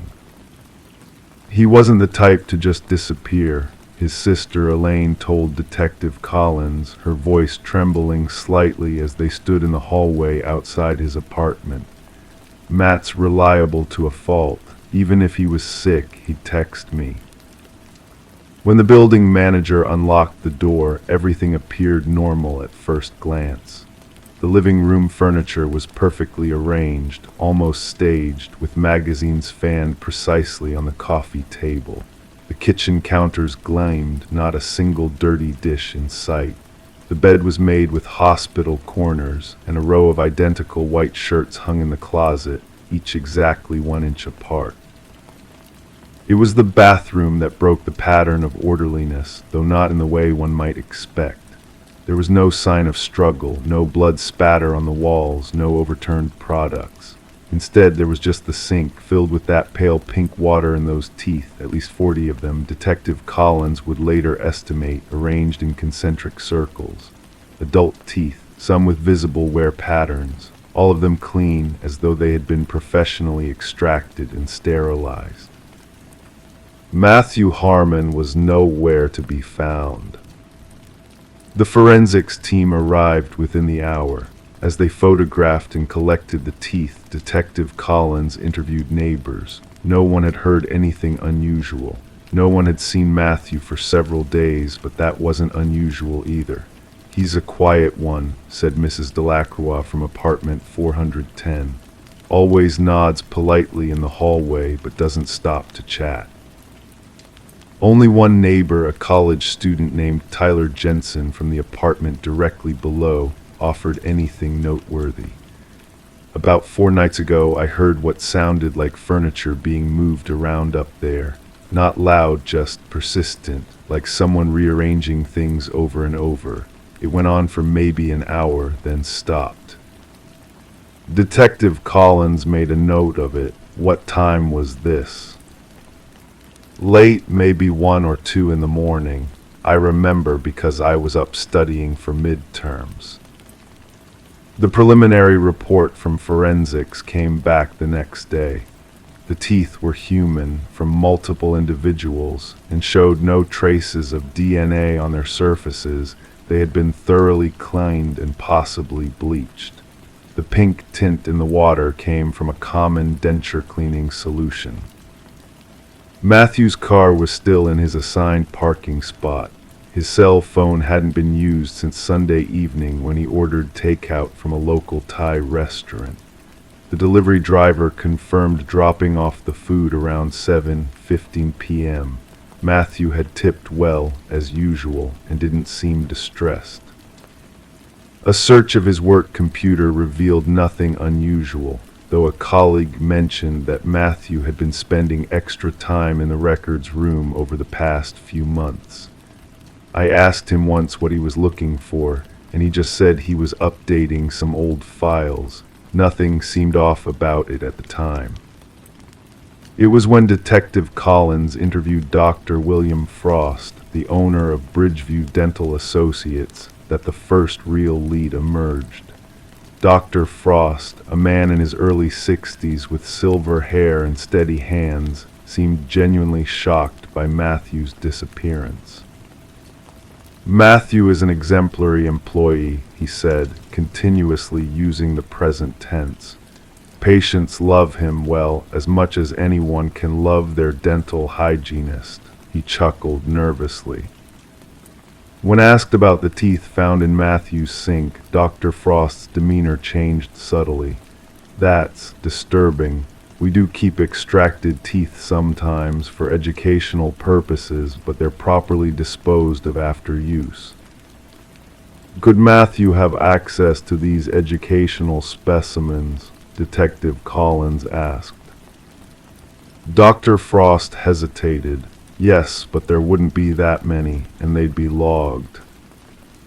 A check of the dental office's records showed no discrepancies in their specimen logs. But when Collins asked to see records of patient extractions over the past year, Dr. Frost became visibly uncomfortable.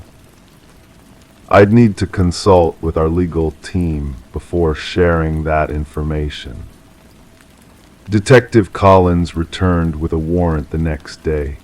What she found sent a chill through her.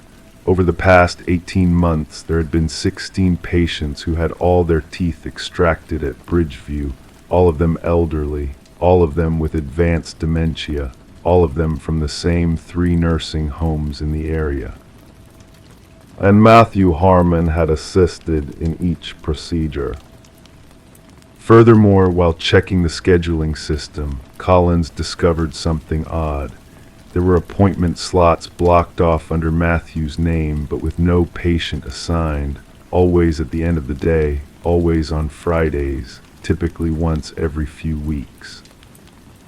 When confronted with this information, Dr. Frost's professional composure cracked. I wasn't aware of this," he stammered, scrolling through the appointment logs. "These blocks shouldn't be here." The investigation expanded. Detectives visited the nursing homes, speaking with staff and reviewing medical files. The patients in question had legitimate dental needs, and proper consent forms had been signed by their legal guardians. On paper, everything looked above board. But when Detective Collins interviewed the night nurse at Pine Haven Assisted Living, where Matthew's own mother resided, another piece fell into place. "Matthew visits his mother every Wednesday and Sunday like clockwork," said Nurse Patel. "Very devoted son. Always brings her those sugar-free candies she likes. Spends hours just sitting with her, even though she rarely recognizes him anymore." "Has he ever interacted with other patients?" Collins asked. "Oh yes, he's very friendly. The residents love him. He'll often sit and chat with them while waiting for his mother to finish her dinner, especially the ones who don't get many visitors themselves." A search of Matthew's apartment revealed a hidden compartment in his closet wall. Inside was a leather-bound journal filled with meticulous entries, names, dates, details of conversations. The most frequent entries concerned elderly patients with no family, those whose deteriorating mental state made them unreliable witnesses to their own experiences. "Mrs. Alina Wilson told me about her childhood in Maine today," one entry read. "She described the taste of fresh blueberries so vividly I could almost taste them myself. Tomorrow she'll forget she told me. Next week she won't remember who I am. Next month she'll struggle to recall her own name. Is memory in the mind or in the mouth? Where do the words go when they can no longer be formed?" Another entry dated 3 months prior. "Mr. Johnson had his extractions today, 17 teeth. He won't need them where he's going. No one speaks in the final darkness." The last entry was from Sunday night. "The collection is complete. 32 perfect specimens, one for each space in the human mouth. Tonight, I begin the transition." 7 days after Matthew Harmon was reported missing, security footage from Portland International Airport showed a man resembling him boarding a flight to Caracas, Venezuela. The man used a passport under the name Thomas Mercer, but the grainy image showed someone with Matthew's build and gait, though with a full beard and glasses. The case remained active but grew cold over subsequent months. The teeth found in Matthew's sink were eventually matched to 14 different individuals, all deceased patients from the nursing homes where he had made connections. None of the bodies showed signs of post-mortem tampering. The extractions had all been performed legally while the patients were alive. 1 year later, Elaine received a package from an unmarked sender. Inside was a small wooden box containing a single tooth, her brother's wisdom tooth that had been extracted when he was 16. Attached was a note that read, "Memory lives in strange places. Some of us leave behind more than others." Detective Collins added the note to the case file, another enigmatic piece in the puzzle of Matthew Harmon.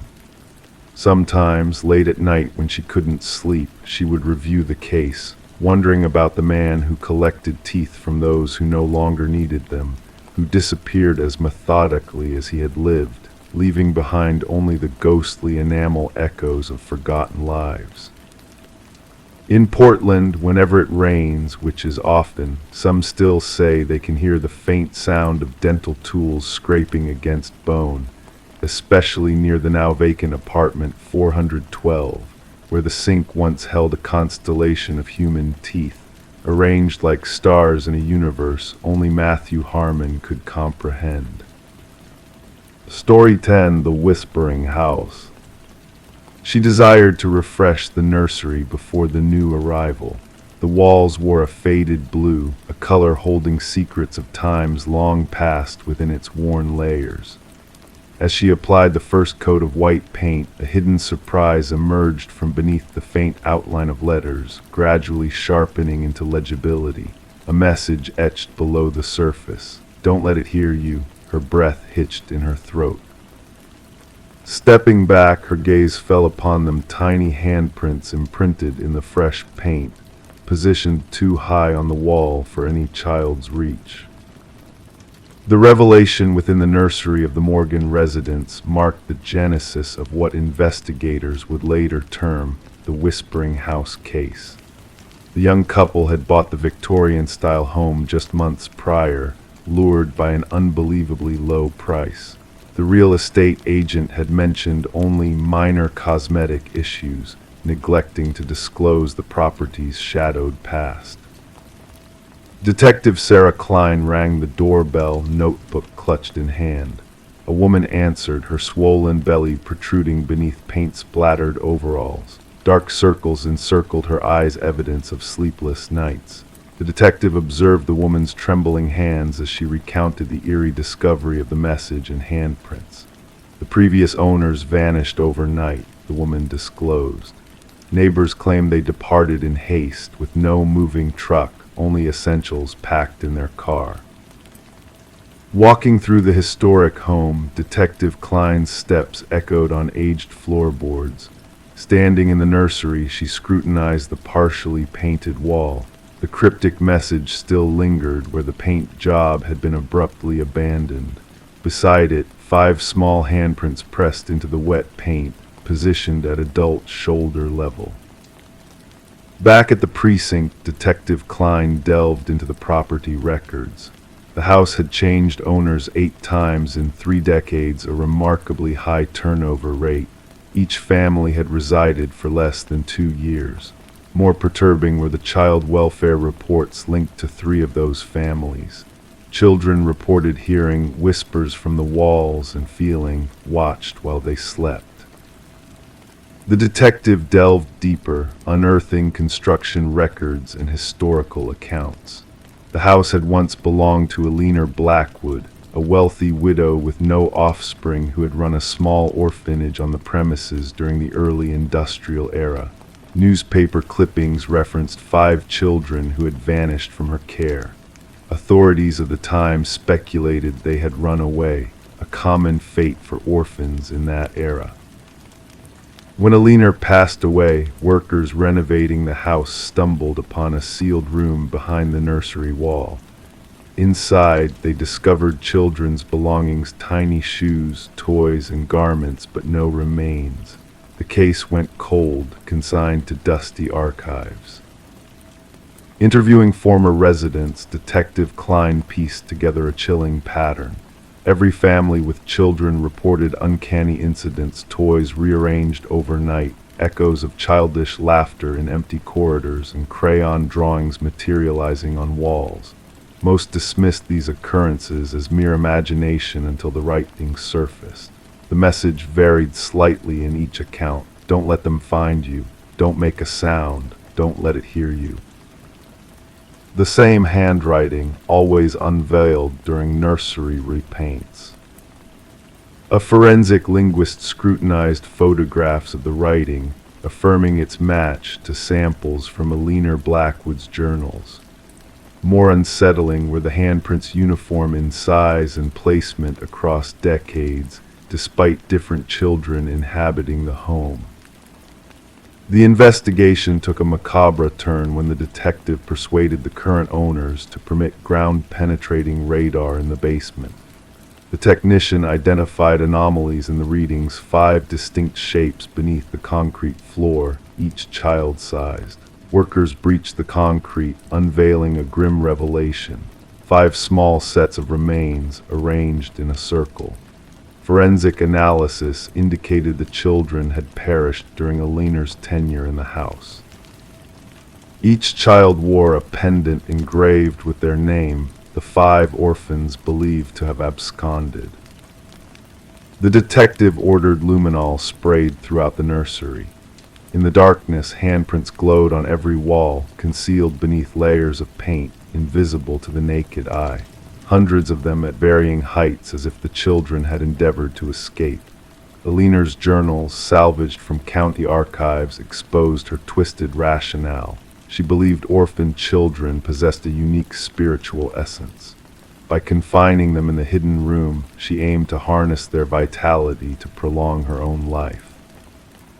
The children had etched their warnings into the wall with makeshift tools, hoping future occupants would uncover their tragic fate. The case concluded with the proper interment of the 5 victims. Their names were finally recorded not as runaways but as casualties of murder.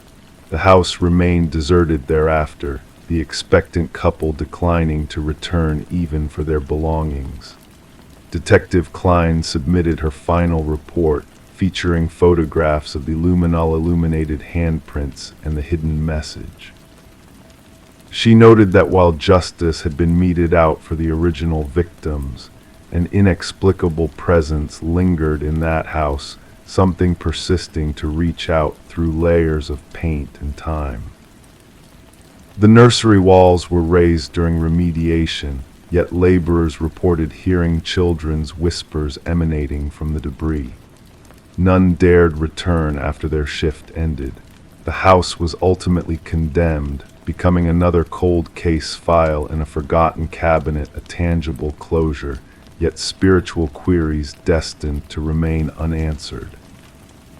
The detective retained one photograph from the case, 5 luminol handprints aglow in the darkness, a haunting reminder that certain transgressions leave indelible marks that no fresh coat of paint can conceal.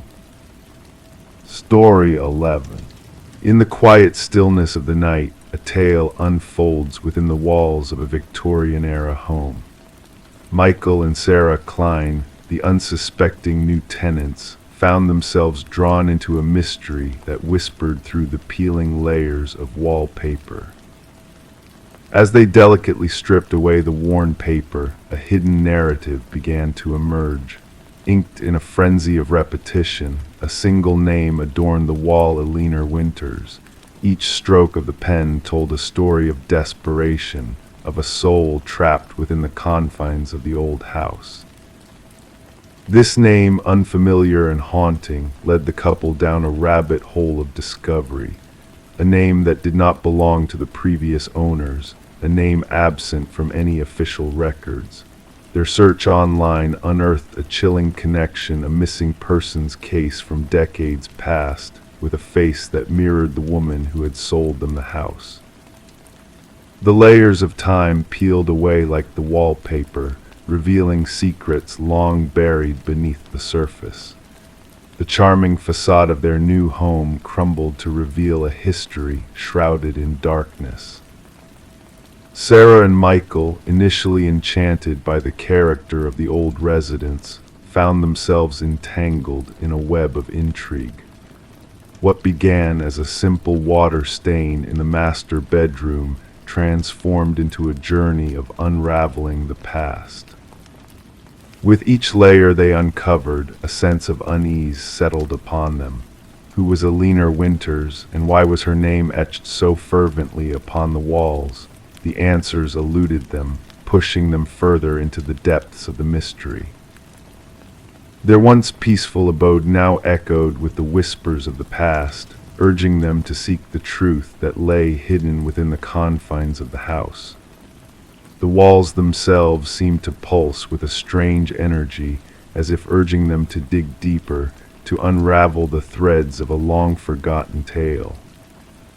Through sleepless nights and tireless days, they delved into the history of the house, peeling back the layers of time to reveal the truth that lay dormant for so long.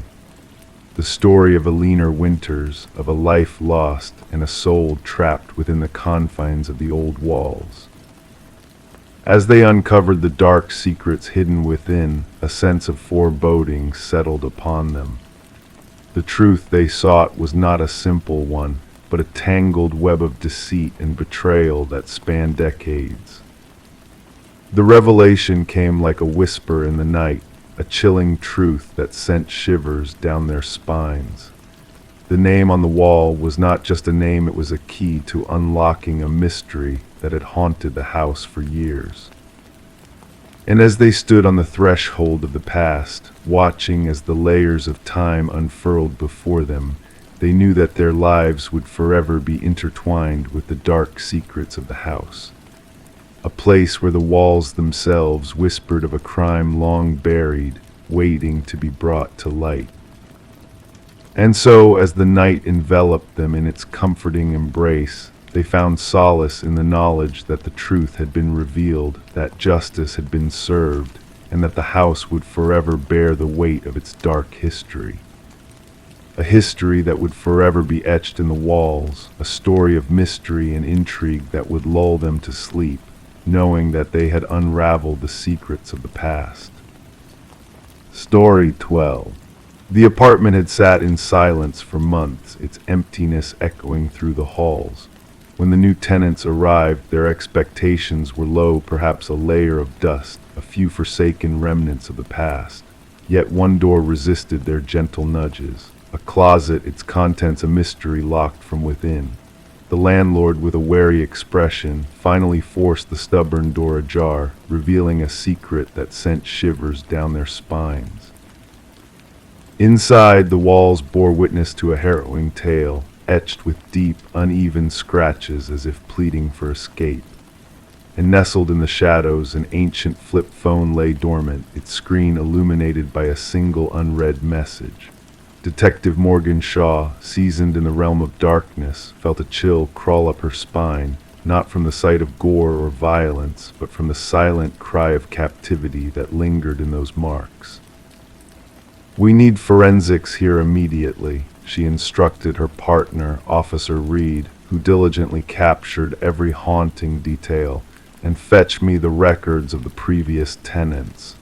The message on the phone whispered a chilling truth: "I know what you did." The landlord, his nervous demeanor betraying him, spoke of the previous tenant, an enigmatic young woman who vanished without a trace, leaving rent unpaid.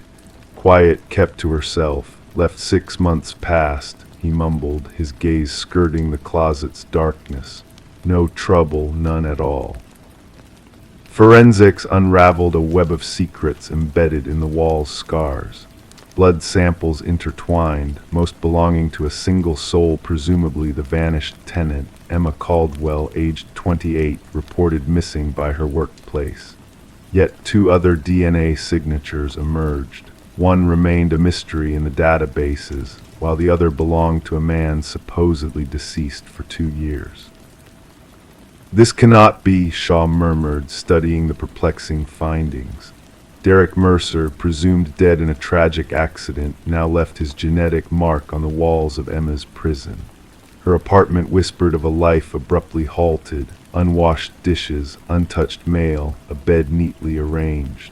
Phone records hinted at a sudden silence in her world, punctuated by mysterious calls from an unknown number.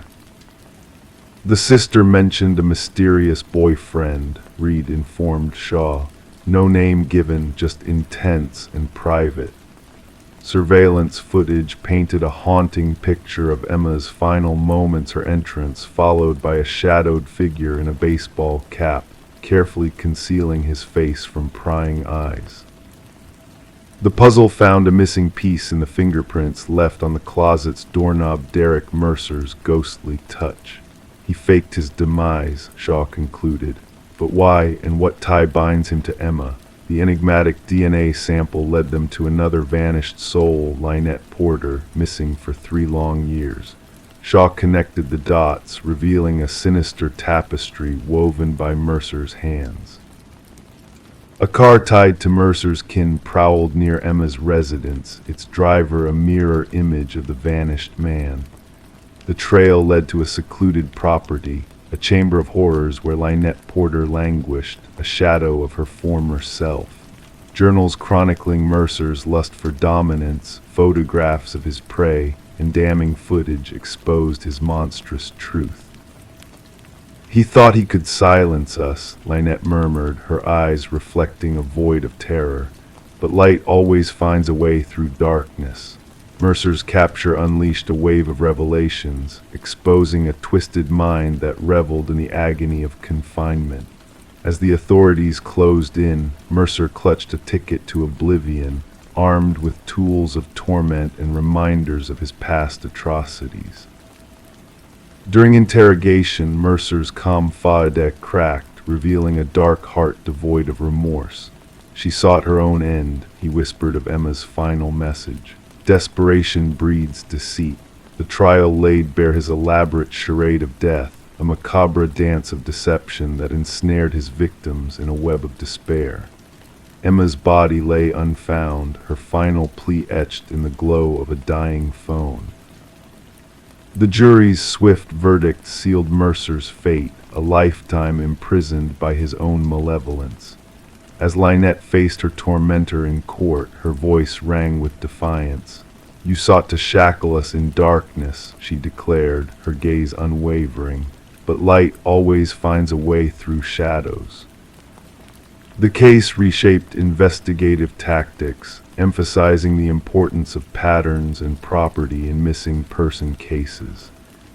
Detective Shaw kept a memento from that fateful closet, a reminder that survival often leaves scars unseen, etched not in blood, but in the silent cries of those who fight to endure.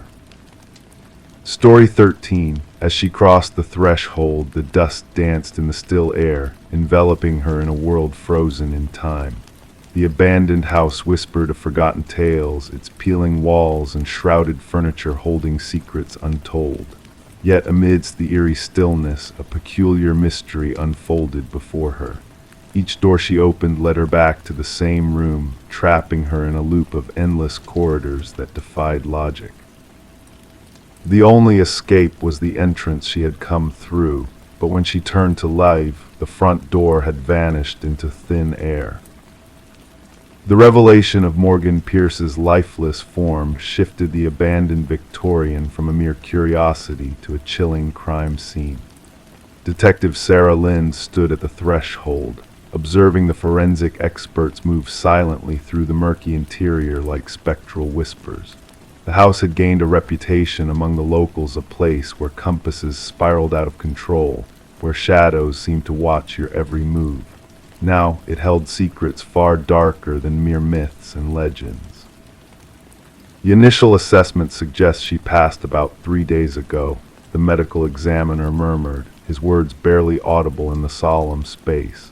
Cause of death appears to be asphyxiation. Morgan had been discovered seated in an antique chair in the parlor, her gaze fixed on the entrance as though awaiting a visitor. Her serene expression, hands folded neatly in her lap, betrayed no signs of struggle or resistance. The scene exuded a haunting tranquility that unsettled even the most seasoned investigators. "Who stumbled upon the body?" Lind inquired, scanning her notes. "A real estate agent showing the property to potential buyers," her partner replied. "They entered, spotted her presence, mistaking her for a trespasser until they drew near."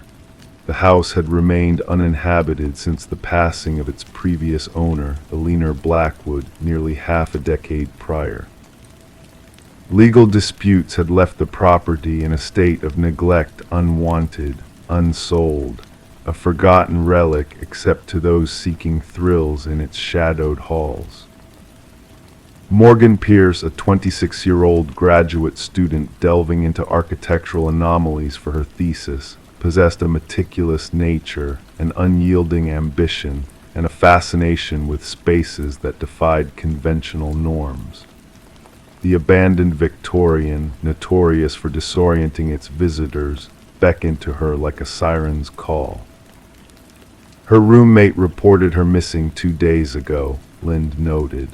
Morgan mentioned exploring the house where wanderers are lost for her research. The subsequent investigation uncovered Morgan's repeated visits to the house in the weeks leading up to her demise. Her journal entries chronicled strange acoustics, unexpected chills, and doors that defied logic by leading to different rooms with each opening. In her final entry, she spoke of bringing specialized equipment to capture what she dubbed spatial anomalies. Yet this equipment remained conspicuously absent. During the autopsy, an unexpected revelation emerged. Traces of a rare alkaloid lingered in Morgan's system, a substance derived from a plant linked to shamanic rituals. While capable of inducing disorientation and vivid illusions, the quantity found was insufficient to be fatal. She wasn't one to dabble in recreational substances, her partner defended during questioning. Morgan adhered rigorously to her research principles. She wouldn't have jeopardized her senses intentionally. Digging into Morgan's digital footprint unearthed fragments of deleted messages on her phone. Conversations with an individual who shared her fascination with the house, someone claiming to grasp its enigmatic depths. The exchanges grew increasingly intimate and cryptic. The house retains its memories, one message hinted. It seeks understanding. The trail led detectives to Adam Reeves, an architectural historian entwined in correspondence with Morgan. His expertise in rare spatial phenomena captivated her, evolving their professional rapport into a more intimate connection. When interrogated, Reeves appeared genuinely shaken by her passing. "The house harbors a legacy," he divulged. The original architect wove optical deceptions and false perspectives into its design. It was crafted to bewilder and disorient. Morgan suspected a deeper truth, a reality beyond mere illusions. However, Reeves could provide an alibi for the presumed time of Morgan's death, supported by security footage showcasing him lecturing at a distant university symposium. A breakthrough materialized from an unexpected source. Aliner Blackwood's grandson, now residing overseas. Contacted by investigators, he unveiled a long-concealed family secret. "My grandmother wasn't the sole Blackwood to perish within those walls," he disclosed.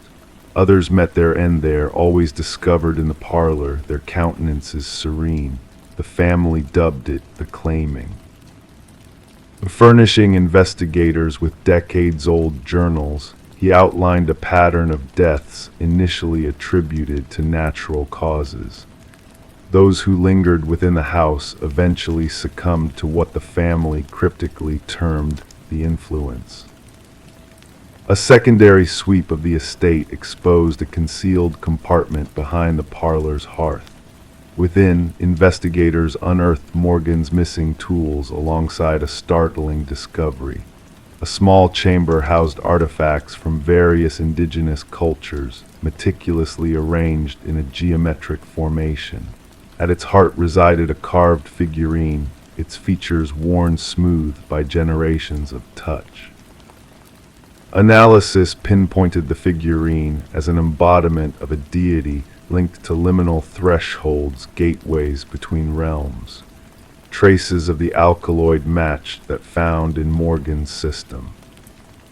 The case took a grim turn when dust patterns within the house hinted at a clandestine presence during Morgan's demise. Partial fingerprints unrelated to Morgan or any documented visitors adorned doorknobs scattered throughout the dwelling. 3 weeks into the inquiry, Adam Reeves was discovered deceased in his residence. Positioned like Morgan, his demeanor tranquil, the same alkaloid detected in his system. Clutched in his hand lay an enigmatic key. Inexplicable within his abode, yet fitting seamlessly into the hidden enclave in the Victorian. In his final missive, preserved as a testament to his insights, Reeves inscribed, "The house doesn't ensnare you physically, it ensnares your perception." Morgan was correct, the doors guide you in circles, yet something convinces you otherwise. Once enlightenment dawns, departure becomes feasible, but by then departure holds no allure.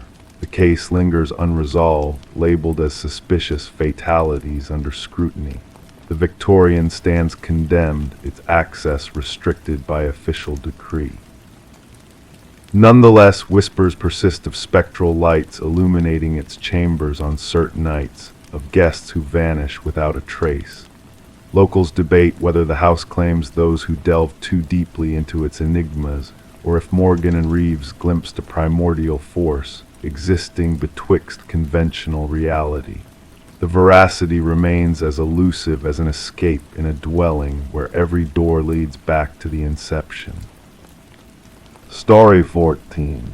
The wooden plank shifted beneath her weight, beckoning her to investigate further. With a gentle touch, she uncovered a hidden world beneath her home. Dust danced in the dim light as she discovered a mattress, a chair, and a worn notebook filled with her name, written over and over. Detective Morgan Reed observed Sarah Coleman's shock as she peered into the clandestine depths below.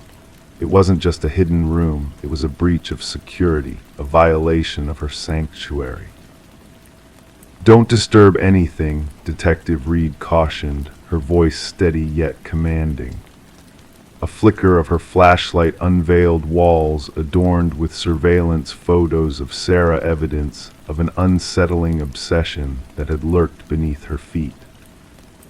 Sarah had acquired the cottage from the estate of a reclusive man named Walter Green, who had passed away with no known kin. The property appeared ordinary, charming even, with no hint of the secrets it held. "I never met him," Sarah murmured. "I thought that basement was sealed off long ago." The arrival of crime scene investigators signaled the start of a grim unraveling. Photographs clicked, evidence collected, and the eerie contents of the hidden chamber unearthed. Forensic analysis revealed Walter Green's fingerprints scattered throughout, painting a timeline of his fixation on Sarah that spanned years, unbeknownst to her. The psychologist's insight shed light on Walter's escalating obsession, from mere fantasy to something more sinister. Detective Reed's inquiry took a startling turn when a former co-worker of Walter's hinted at hidden intentions. A key found in Walter's locker led to a storage unit, a replica of Sarah's former life meticulously recreated, hinting at a disturbing plan for their togetherness. Walter's history of mental health struggles unveiled a pattern of delusion that resurfaced in his fixation on Sarah. As crime scene photos lay sprawled across the table, Detective Reed contemplated the tragedy of Walter's distorted reality. In his mind, they were destined to be together, she recounted. Sarah's unease lingered, prompting her to part ways with the house tainted by Walter's chilling presence. The case closed with Walter's demise, classified as stalking with intent to abduct. Sarah relocated, vigilant of any echoes of her past ordeal. The cottage found new owners, ignorant of its haunting past. The hidden rooms sealed, the secrets buried once more. Life carried on, but for those privy to the truth, the room beneath the floor whispered of unseen perils, of monsters thwarted by fate, and of victims spared the unknown. A tale of shadows and secrets, reminding us that danger sometimes lurks closest to home, unseen yet ever lurking. Story 15. In the hushed stillness of the night, a mysterious package materialized on Sarah Miller's doorstep. No return label, no tracking number, just a nondescript cardboard box, its surface dampened by the whisper of morning dew. The address was correct, but the name inscribed upon it was not hers. An anomaly, a puzzle meant to be left unopened. Yet the siren song of curiosity beckoned to her, tugging at her senses until she succumbed. With delicate fingers, she peeled away the tape that sealed the box, anticipating mundane contents within. Instead, nestled inside was a relic of a bygone era of VHS tape, accompanied by a solitary sticky note bearing a cryptic directive: watch alone. Sarah's gaze lingered on the enigmatic plastic rectangle resting in her hands, its weight disproportionate to its size, as if harboring secrets too heavy to bear. Tracing the worn edges of the tape, she felt the imperfections etched into the casing, each one a whisper of untold stories. The handwritten note bore the imprint of urgency, of a message penned with fervor and trepidation, urging her to unravel the mystery concealed within. Beyond the confines of her kitchen, the suburban neighborhood hummed with its usual rhythm: a distant dog's bark, the laughter of children at play, the drone of a lawnmower slicing through the tranquil morning air. Oblivious to the enigma that had found its way to her doorstep, life carried on, unaware of the secrets waiting to be unveiled. Bringing the enigmatic package indoors, Sarah placed it upon her kitchen counter, a silent sentinel amidst the familiar surroundings. The name on the box, Daniel Whitaker, held no significance in her world. Having resided in her home for years, she had never encountered a soul by that name. Curiosity wrestled with unease within her, casting shadows of doubt upon her resolve. Against the backdrop of nostalgia, her eyes drifted to the antiquated VCR, a relic of past memories. There was something about the tape, a magnetic pull that drew her in a mystery shrouded in the darkness of black plastic. Yielding to the lure of the unknown, Sarah slid the tape into the dormant machine, awakening a cascade of static that gradually coalesced into form. A dimly lit room materialized on the screen, bathed in the soft glow of a solitary lamp. The camera angle, askew and unsteady, captured the figure of a man seated in a wooden chair, his features obscured by shadows at first. As his voice resonated through the speakers, a chill crept down Sarah's spine. "My name is Daniel Whitaker," he intoned, his words measured yet laden with an undercurrent of urgency. "If you're watching this, someone has found you, and they will find me as well." Leaning forward, the man revealed a countenance weathered by sleepless nights and unrelenting vigilance, eyes etched with shadows, stubble clinging to his jaw, a disheveled demeanor betraying a life in perpetual motion. "I am innocent," his voice trembled with conviction. "They framed me for a crime I did not commit. Catherine Walsh's murder, their hands are stained, not mine." As the truth unfurled through the lens of the camera, Detective Eliza Ramirez found herself entwined in a web of deception and betrayal.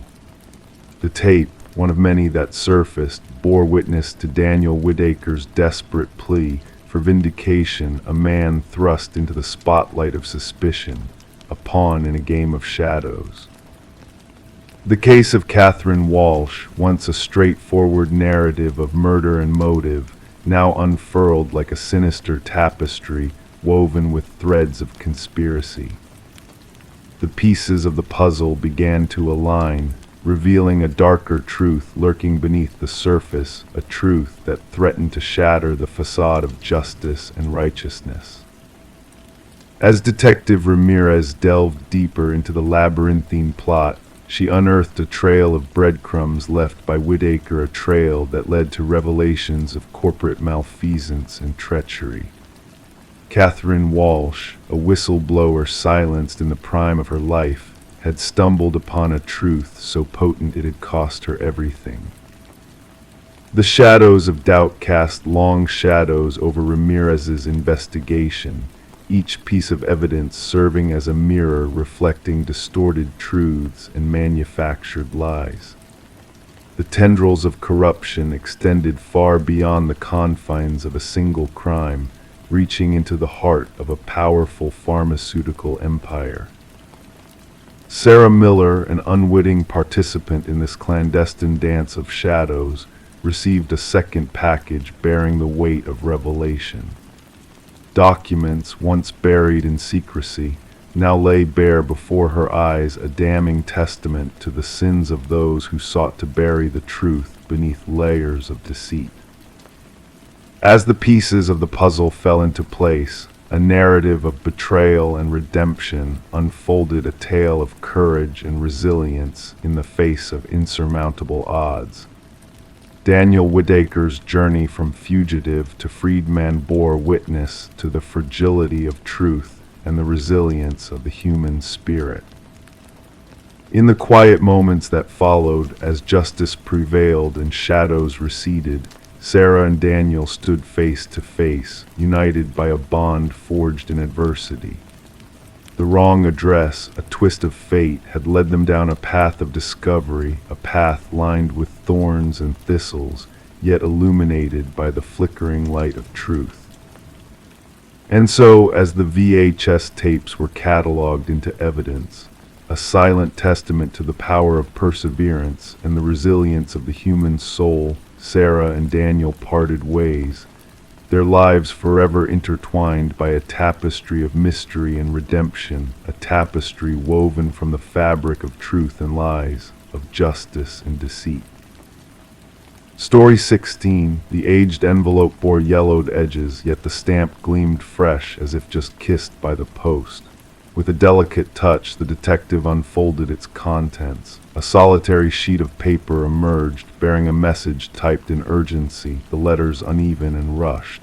"I am sorry for what I did," it read. The paper exuded a dampness that carried the faint scent of iron, a metallic whisper clinging to the air. Only upon closer inspection did Detective Sarah Morgan notice the reddish smear along the paper's edge, distinct from any ink. Carefully, she secured the letter in an evidence bag, her gloved hands moving with practiced precision, a ritual honed by years of investigation. The forensics team had already confirmed her suspicions. The reddish stain was indeed human blood, its DNA a match to an unsolved homicide that had long haunted the department's corridors. The victim, a young journalist named Rebecca Warren, had been discovered in her apartment, her body bearing the cruel marks of multiple stab wounds. Her laptop had vanished, her notes scattered like fallen leaves, hinting that her demise might be tied to the very story she had been unraveling. Despite countless interviews and tireless hours of probing, the case had grown cold, an enigma shrouded in silence. And now this letter had found its way to the police precinct, addressed simply to the Homicide Division. The scant fingerprints on the paper and envelope whispered of a sender who had donned gloves, leaving behind only ghostly smudges. Yet the postmark offered a glimmer of hope, a thread to follow in the labyrinth of shadows. Morgan gathered her team in the dimly lit briefing room, where the walls bore witness to the unsolved mysteries that had plagued their days and haunted their nights. She affixed the image of the letter at the heart of the board, a focal point of intrigue. "This changes everything," she murmured to the room, her words a soft cadence in the stillness. "Our perpetrator carries the weight of remorse." Detective James Chen, her steadfast partner in this journey of shadows, scrutinized the letter with a contemplative gaze. "Or perhaps it is a guise, a theatrical display to mock us," he mused, his voice a whisper in the gathering dusk. The forensics team meticulously traced the unique patterns of the typewriter to a model long vanished from production, a relic of a bygone era. Rare, yet not beyond reach, they cast their net wide, reaching out to antique purveyors and collectors across the land. As the investigation unfurled its tendrils, the detectives delved into Rebecca's past, her life a tapestry of secrets waiting to be unveiled. Her editor painted a portrait of a relentless soul, unyielding in her quest to unearth corruption's hidden face. Her last assignment had led her down a treacherous path, delving into the affairs of a prominent family enmeshed in the web of local politics. The patriarch's recent passing had birthed a storm of discord, his heirs locked in a bitter struggle for control. In a quiet room, they revisited Rebecca's boyfriend, Michael Barnes, a figure shrouded in shadows of his own. His grief had been palpable in their initial encounter, his alibi a steadfast shield. Yet as the letter cast its shadow over their conversation, subtle tremors danced in his gaze, a silent confession in the language of unspoken truths. Rebecca spoke of a specter trailing her steps, he confessed, his voice a whisper in the gathering gloom. I dismissed her fears as the paranoia of her investigations. I should have listened. While the detectives pursued this new light, a second missive emerged from the shadows, bearing the same typewritten script, the same crimson stain of blood. This time the words etched upon the page wove a tale of secrets unveiled. She delved too deep into the family's mysteries, into the legacy that bound them, into the truth behind the old man's demise. I never intended for it to end this way. The tendrils of the investigation led them to the grand mansion of the deceased patriarch, where they confronted the eldest son, Richard, a man cloaked in shadows of privilege and suspicion. Among his collection of antiquities lay several vintage typewriters, relics of a forgotten era. His words, when questioned, bore the polish of practiced deceit, the veneer of falsehood thinly veiled. The breakthrough came in whispers carried on the wind as the forensics team unveiled microscopic fibers adorning the envelopes, fibers that bore the signature of custom stationery exclusive to the family's youngest daughter, Alina. In her quiet admission, she spoke of Richard's request for her stationery, a simple act that unraveled a tapestry of darkness. A warrant led them to Richard's abode, where hidden chambers whispered of secrets long kept. Newspaper clippings, surveillance relics, and a vintage typewriter, its keys stained with the blood of the fallen journalist. The symphony of evidence painted a damning portrait, and in the shadows a thread unspooled, connecting Richard to Michael in a dance of deceit and betrayal. Financial trails traced back to Richard, payments made in the shadows of conspiracy. When confronted, Michael's facade crumbled, his words a cascade of guilt and regret. She unearthed the truth of Richard's hand in his father's demise, he whispered, his voice a tremor in the gathering storm. I merely relayed her findings, a pawn in a game of shadows. I never fathomed the depths of his darkness. And as the final veil fell, Alina emerged from the shadows, a silent witness bearing a recording of treachery. Her clandestine capture of Richard and Michael's pact echoed through the chamber, sealing their fate in words unspoken. She must be silenced for good, Richard's voice rang clear, a dagger in the cloak of night. In the echoes of justice, Richard's flight was halted, his wings clipped by the weight of his sins. The court of law bore witness to a tale woven of blood and betrayal, the letters, the typewriter, the whispers of deceit, all threads in a tapestry of justice. Michael's testimony, a beacon in the shadows, sealed Richard's fate, a pact of truth against a canvas of lies. In the hush of the courtroom, as the gavel fell, Richard stood condemned, his protestations a futile echo against the symphony of evidence. And as the detective approached Rebecca's kin, a silent solace passed between them, a shared breath in the tapestry of grief. The blood-stained letters lay enshrined in the vault of evidence, a testament to the shadows that linger in the wake of crimes unsolved. A reminder that even the most artful of deceptions crumble beneath the weight of truth, and that remorse, whether born of guilt or guile, can be the harbinger of justice in the realm of shadows.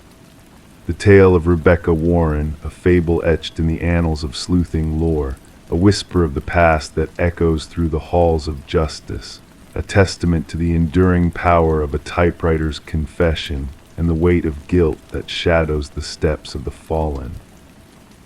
Story 17. The aging apartment held its secrets within its groaning pipes and creaking floorboards. Yet the newest resident, a woman named Sarah, sensed something amiss in the rhythm of the noises echoing above her. The footsteps, distinct and deliberate, seemed to originate from a place where there should have been no one. Living on the top floor, Sarah felt a chill crawl up her spine as she pondered the mysterious source of the sounds. One fateful night, mustering her courage, she tapped the ceiling with a broomstick. The eerie footsteps halted abruptly, plunging the space into an eerie silence. Then, a single knock reverberated back, but this time it came from within the very structure of the ceiling itself. Sarah chose to keep the unnerving incident to herself, attributing it to the settling of the old building or perhaps an animal finding refuge in the attic. Despite her efforts to ignore the nightly footsteps that traversed her ceiling methodically, she resorted to drowning them out with the blaring of the television and the solace of headphones. Detective Morris's attention was piqued when a maintenance worker stumbled upon a concealed crawlspace while conducting routine repairs. Removing a section of drywall to address a leak outside Sarah's unit, the worker uncovered a hidden passage that defied the building's known layout. Illuminated by a flashlight, the passage revealed a makeshift living area with remnants of human presence: a blanket, food wrappers, water bottles, and a weathered notebook. Urgently summoned, Detective Morris and his partner delved into the discovery, greeted by the shaken workers' repeated claims of someone dwelling within the walls, watching unseen. The notebook within the crawlspace contained meticulous observations of Sarah, her routines, interactions, and peculiar symbols scrawled in haste towards the end, hinting at a disturbed mind lamenting Sarah's defiance. Forensic scrutiny unveiled fingerprints untraceable in any database, unveiling a labyrinthine network of hidden passages woven throughout the building, some dating back decades. These passages interlinked 5 different apartments, culminating in covert vantage points disguised as innocuous fixtures, all converging in Sarah's dwelling. Interviews with current residents yielded no anomalies, but former tenants disclosed unsettling tales of feeling surveilled or hearing inexplicable movements. The puzzle unraveled when minute blood traces in a crawlspace matched the DNA of Martin Weaver, a former tenant who had vanished mysteriously years ago from the apartment directly beneath Sarah's. Revisiting Martin's case, Detective Morris unearthed a pattern of peculiar behavior by a former tenant named Edward, alias Edward Mercer, a reclusive figure fixated on solitude and silence. Edward's trail led to a secluded cabin, adorned with a macabre tapestry of photographs, notes, and journals detailing his twisted fixation on observing and maintaining his specimens. The cabin's chilling contents, including maps of residential structures and a corkboard chronicling missing persons reports, unveiled the extent of Edward's malevolent pursuits. Beneath the cabin's shadow lingered freshly disturbed graves, a grim testament to Edward's hidden atrocities. As Sarah's apartment was sealed off and the manhunt for Edward ensued, a new notebook emerged, ominously hinting at an undiscovered hideaway. The unsettling realization dawned on Detective Morris that Sarah's fate intertwined with a web of disappearances orchestrated by Edward across state lines. Haunted by the specter of footsteps echoing in the night, Detective Morris found himself grappling with the enigma of who else might be lurking in the shadows, listening, waiting.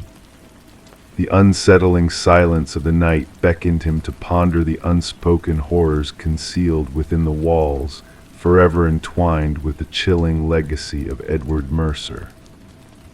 Story 18.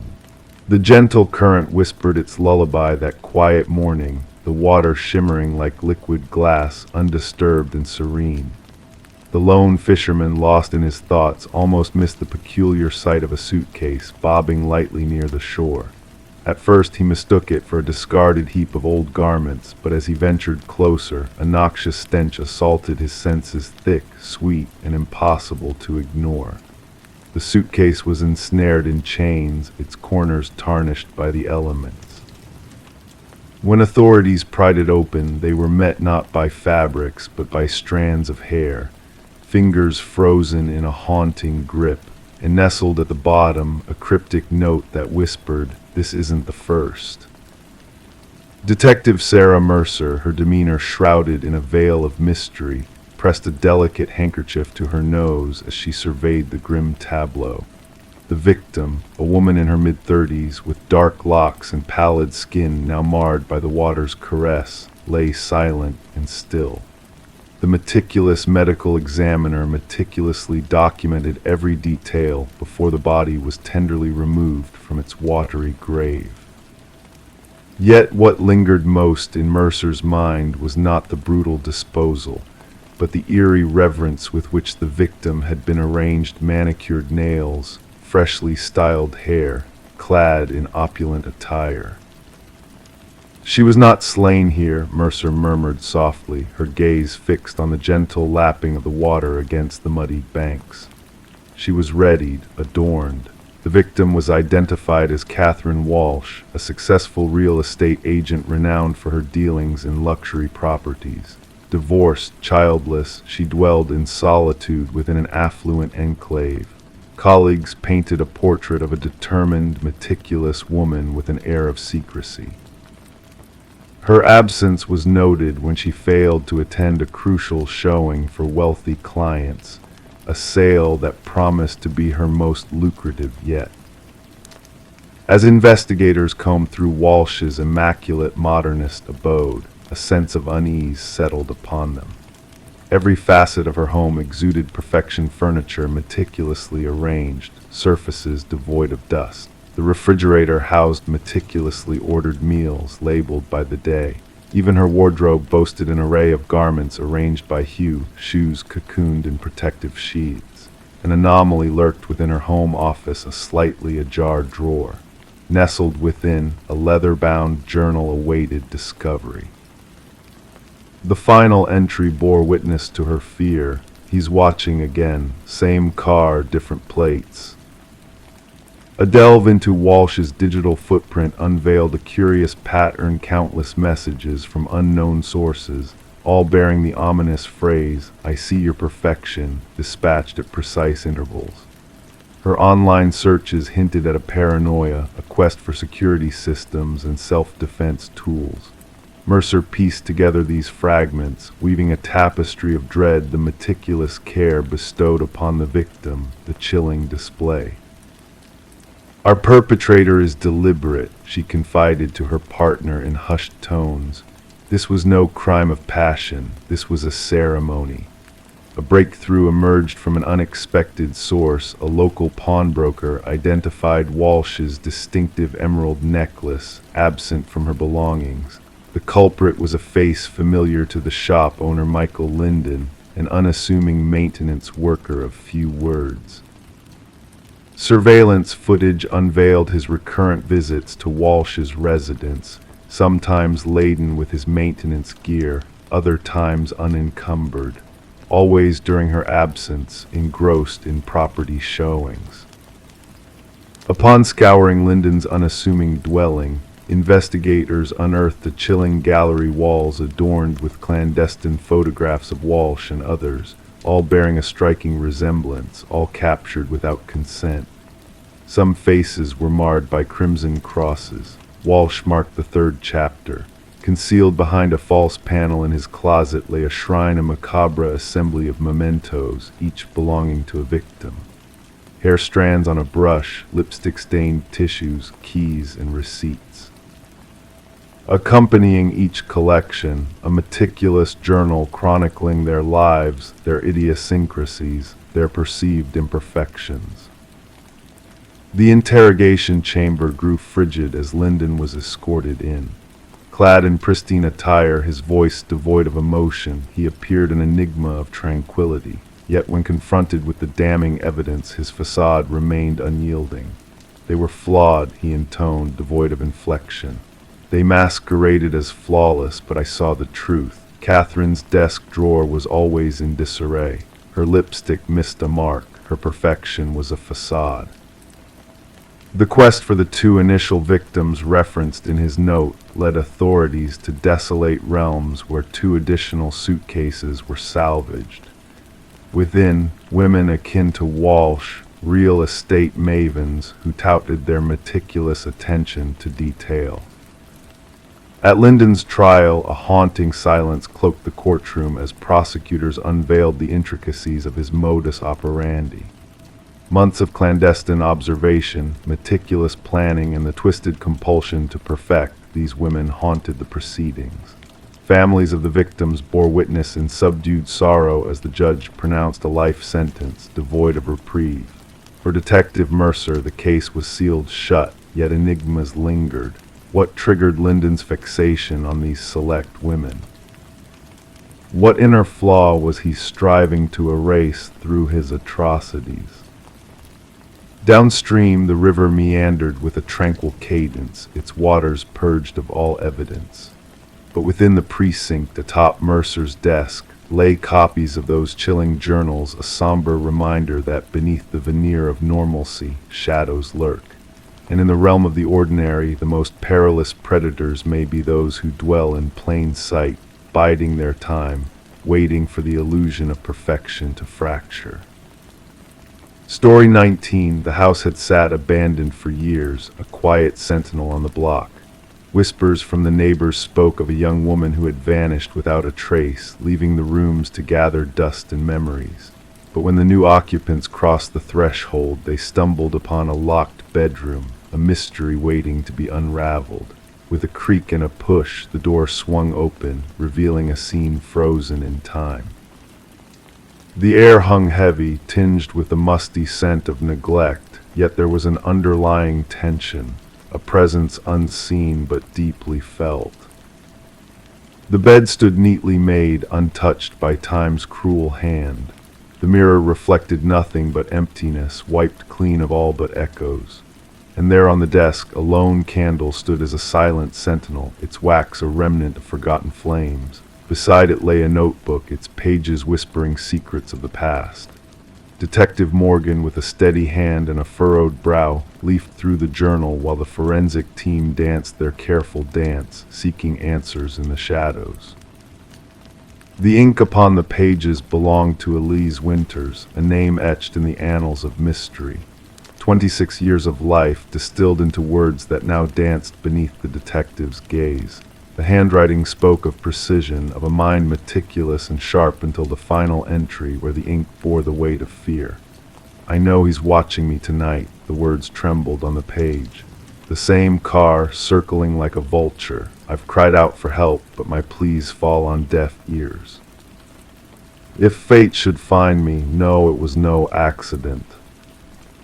With a solemn nod, the detective sealed the notebook in an evidence bag, the echo of Elise's voice lingering in the room. A scent, faint and elusive, mingled with the dust, a hint of something darker, something hidden in the cracks of time. The landlord, a specter in the doorway, bore a haunted look, his words a whisper of disbelief. "We searched every nook before offering it up for rent," he murmured, his voice a thread of dread in the stillness. "That door should not have been locked." Elise, a paralegal wrapped in the cloak of corporate intrigue, had danced on the edge of secrets untold. Her colleagues painted a portrait of a woman consumed by shadows, chasing truths that dared not see the light of day. She lingered long after dusk, her supervisor confessed, his voice a lament for lost innocence. Whispers of discrepancies in the Westridge files, a puzzle with missing pieces that haunted her waking hours. The detective, a lone figure in a room frozen in time, found himself adrift in a sea of unanswered questions. The candle, its flame long extinguished, bore witness to the silence that enveloped the space. Beneath its muted glow, secrets lay buried, waiting to be unearthed. As the forensic team toiled, their efforts yielding scant clues, a glimmer of hope emerged from the shadows. A hidden compartment, a key to the past, unveiled a trove of revelations. Financial dealings shrouded in darkness, a web of deceit woven with threads of betrayal. The truth, a fragile thing, shimmered in the half-light, waiting to be set free. The detective's gaze, sharp and unyielding, pierced the veil of deception. A tale of corruption and greed unfurled before his eyes, a symphony of voices captured in whispers and deceit. Elise's voice, a beacon in the night, echoed through the room, her words a damning testimony to the darkness that lurked within. Justice, a shadow on the horizon, crept ever closer, its touch a balm to wounds long festering. The walls of lies crumbled, revealing the truth that had eluded so many. Elise's legacy, a testament to courage and conviction, stood tall in the face of adversity. The house, a silent witness to a drama long forgotten, stood proud in the fading light. Its walls whispered of secrets buried deep, of a young woman's fight for justice in a world veiled in shadows. And as the night descended, cloaking the world in darkness, a light flickered in the upstairs window, a beacon of hope, a promise of redemption for a soul lost to the winds of time. The mystery of the locked room, a puzzle solved but not forgotten, echoed through the corridors of memory. The house, a sanctuary for lost souls, stood as a testament to the power of truth, a reminder that justice, though delayed, would always find a way. And as the stars blinked overhead, casting their gentle light upon the earth below, the story of Elise Winters found its place in the tapestry of time, a tale of courage and resilience that would never be forgotten. Story 20. The old motel stood silently, a relic of forgotten times, its faded sign barely visible in the dim moonlight. It was a place where transient souls sought refuge for a night, where shadows danced in the flickering glow of the hallway lights. The receptionist handed her the worn key, his eyes holding a silent warning as he whispered, "Just avoid the last door on the left." Intrigue sparked within her, a curious flame that beckoned her towards the forbidden. That night the hallway stretched before her like a tunnel of secrets, the air heavy with the weight of the unknown. She hesitated in front of the ominous door, the metal handle sending a shiver down her spine with its icy touch. To the naked eye it appeared no different from its companions, blending seamlessly into the faded wallpaper until she pressed her ear against it and heard the faint whisper of something unseen stirring within. Detective Morgan Reed found herself at the crime scene, her senses assaulted by the metallic tang of blood that clung to the air like a haunting melody.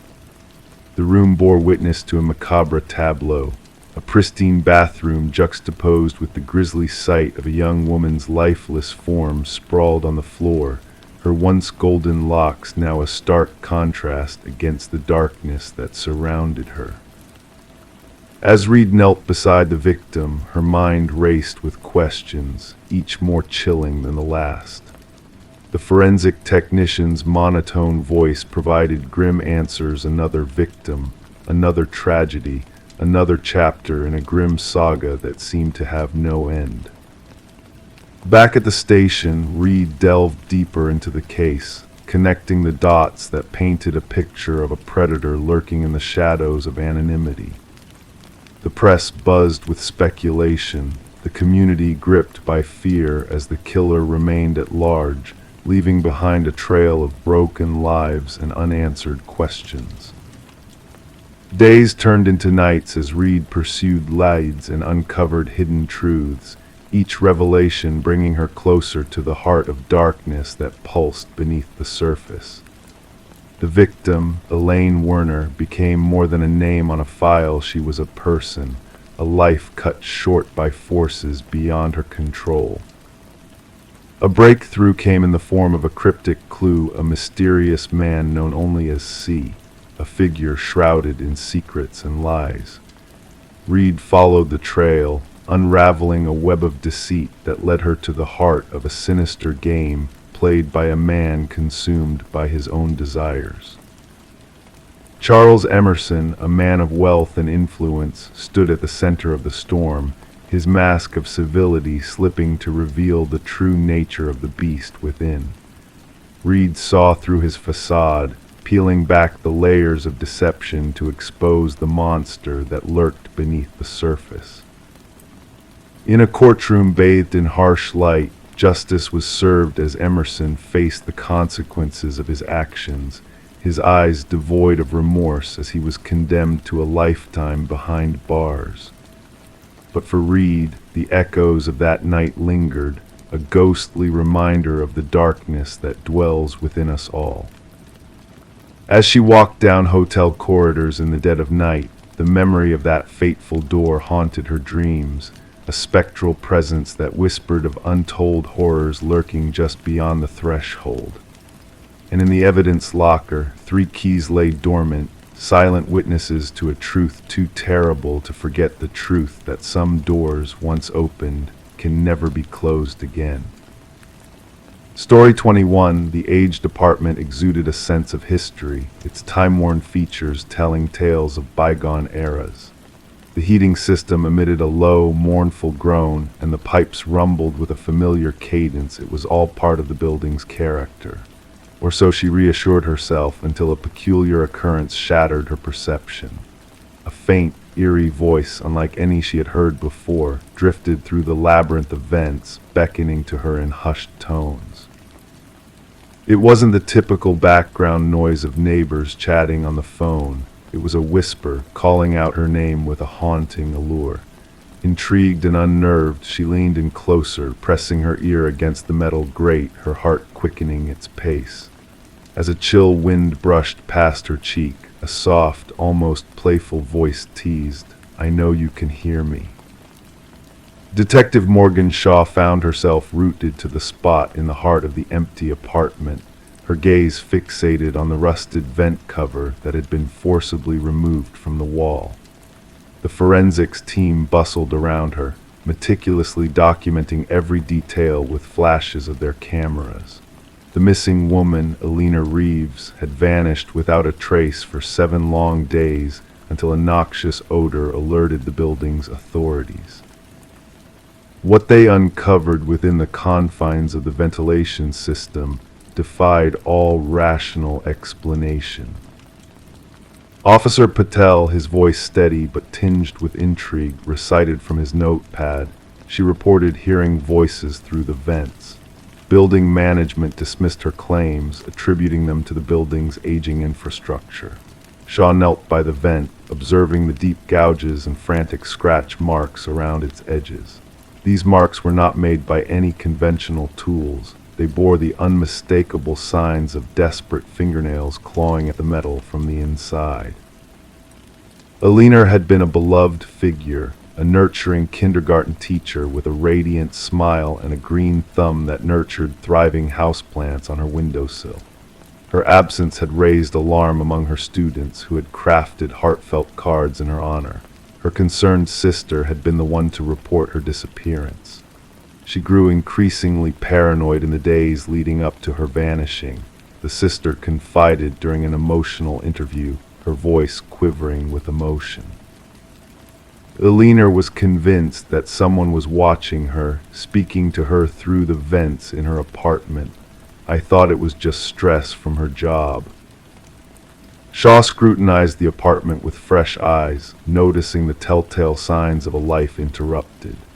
The neatly made bed, the abandoned coffee mug in the sink, the chair strategically placed beneath the vent as if awaiting a listener.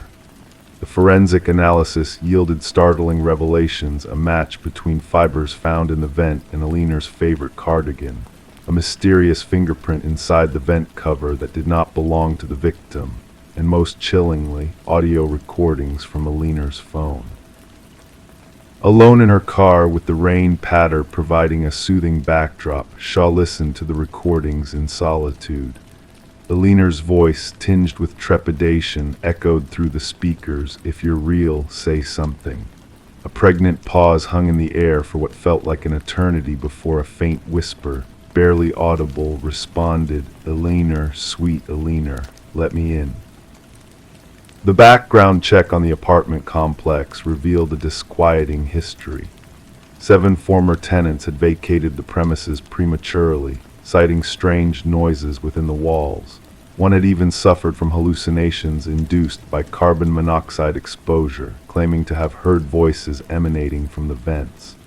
The building's superintendent, a man named Harold Weber, had overseen operations for 15 years, his personnel record devoid of any glaring discrepancies. However, Shaw couldn't ignore the fact that he held keys to every unit in the building. During questioning, Weber maintained a veneer of nonchalance. "Old buildings creak and groan," he remarked casually. "People let their imaginations run wild. There's nothing supernatural about it, just the quirks of old plumbing and structural settling." Yet, when pressed about the tenants of apartment 4B, a subtle shift in his demeanor betrayed a hidden unease, a fleeting tension in his posture, a glint of apprehension in his gaze. "I don't keep tabs on every tenant's comings and goings," he deflected, his eyes evading Shaw's probing stare.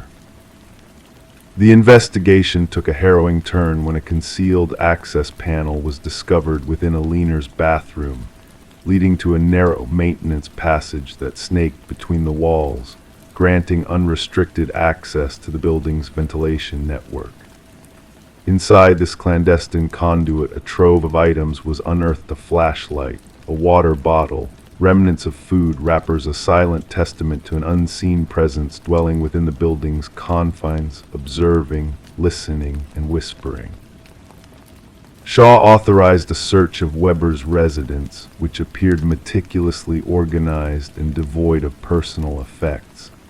However, a thorough examination of his computer unveiled a trove of incriminating evidence. Folders meticulously arranged by apartment numbers housed a cache of audio recordings, intimate conversations, surreptitious snapshots taken through hidden apertures. A digital diary chronicled Weber's obsession with Alina, his delusions of a shared connection with her escalating to disturbing levels. "She senses me now," one chilling entry read. "She awaits my invitation. Soon she shall join me within the walls." The most damning revelation emerged from a storage unit registered under Weber's name. Inside, a chilling collection of mementos from former tenants surfaced: jewelry, photographs, clothing preserved like macabre trophies of a twisted conquest. It became evident that Weber had been silently preying on unsuspecting victims, cultivating an insidious bond with those he watched from the shadows. Weber's apprehension was a subdued affair, devoid of resistance, his serene smile belying the horrors he had wrought. During interrogation, he cryptically remarked to Shaw, "They all come to understand me in the end. The building speaks through me to them." The coroner's findings painted a grim picture. Alina had been lured into the ventilation system, likely under the influence of sedatives, her desperate journey through the metallic maze culminating in a tragic demise as she chased the elusive whispers that promised solace. In the wake of Weber's arrest, families of former tenants stepped forward, recounting tales of missing belongings, loved ones plagued by paranoia and dread, convinced of a malevolent presence haunting their lives. A pattern emerged spanning years of a predator concealed within the building's walls, manipulating and tormenting his victims through whispered promises that warped into nightmarish realities. The courtroom drama unfolded, with Weber maintaining an unsettling calmness, his defense team invoking claims of insanity, citing his delusions of symbiosis with the building.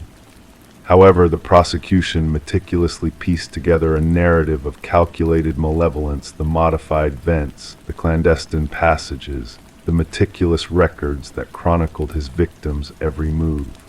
The jury deliberated briefly before returning a unanimous verdict: guilty on all counts. Weber was escorted from the courtroom, a chilling smile playing on his lips. He turned to Shaw, his gaze unnervingly steady. "They will always hear me," he intoned cryptically. "The building remembers, the whispers endure. The once inhabited apartment complex now stands as a desolate shell, despite attempts at renovation and rejuvenation." New occupants are swiftly unsettled by inexplicable sounds emanating from the vents, whispers in the dead of night, icy drafts that carry spectral voices. The heating system groans with age. The pipes continue their rhythmic rattle, a ghostly reminder of the secrets buried within the building's walls, echoing through time in a haunting symphony of dread and mystery. Story 22, the tale unfolded within the shadows of a costume shop, its final hours marked by the liquidation of forgotten treasures. Amidst the fading remnants of disguises long abandoned, a woman's hand reached for a mask perched upon a dusty shelf, its features a delicate dance between beauty and unease. As she placed it upon the worn counter, a flicker of uncertainty danced in the cashier's eyes. "That's not ours," he murmured, a hint of disquiet in his voice. Perplexed, she sought a tag but found none, shrugging away the sense of foreboding that whispered through her mind. With a quiet resolve, she carried the mask to her sanctuary. In the stillness of the night, a soft rustle stirred her from slumber, a mere whisper of fabric shifting, yet enough to draw her gaze. The mask, once resting upon her dresser, now perched upon her nightstand, its gaze fixed upon her with an intensity that sent shivers down her spine.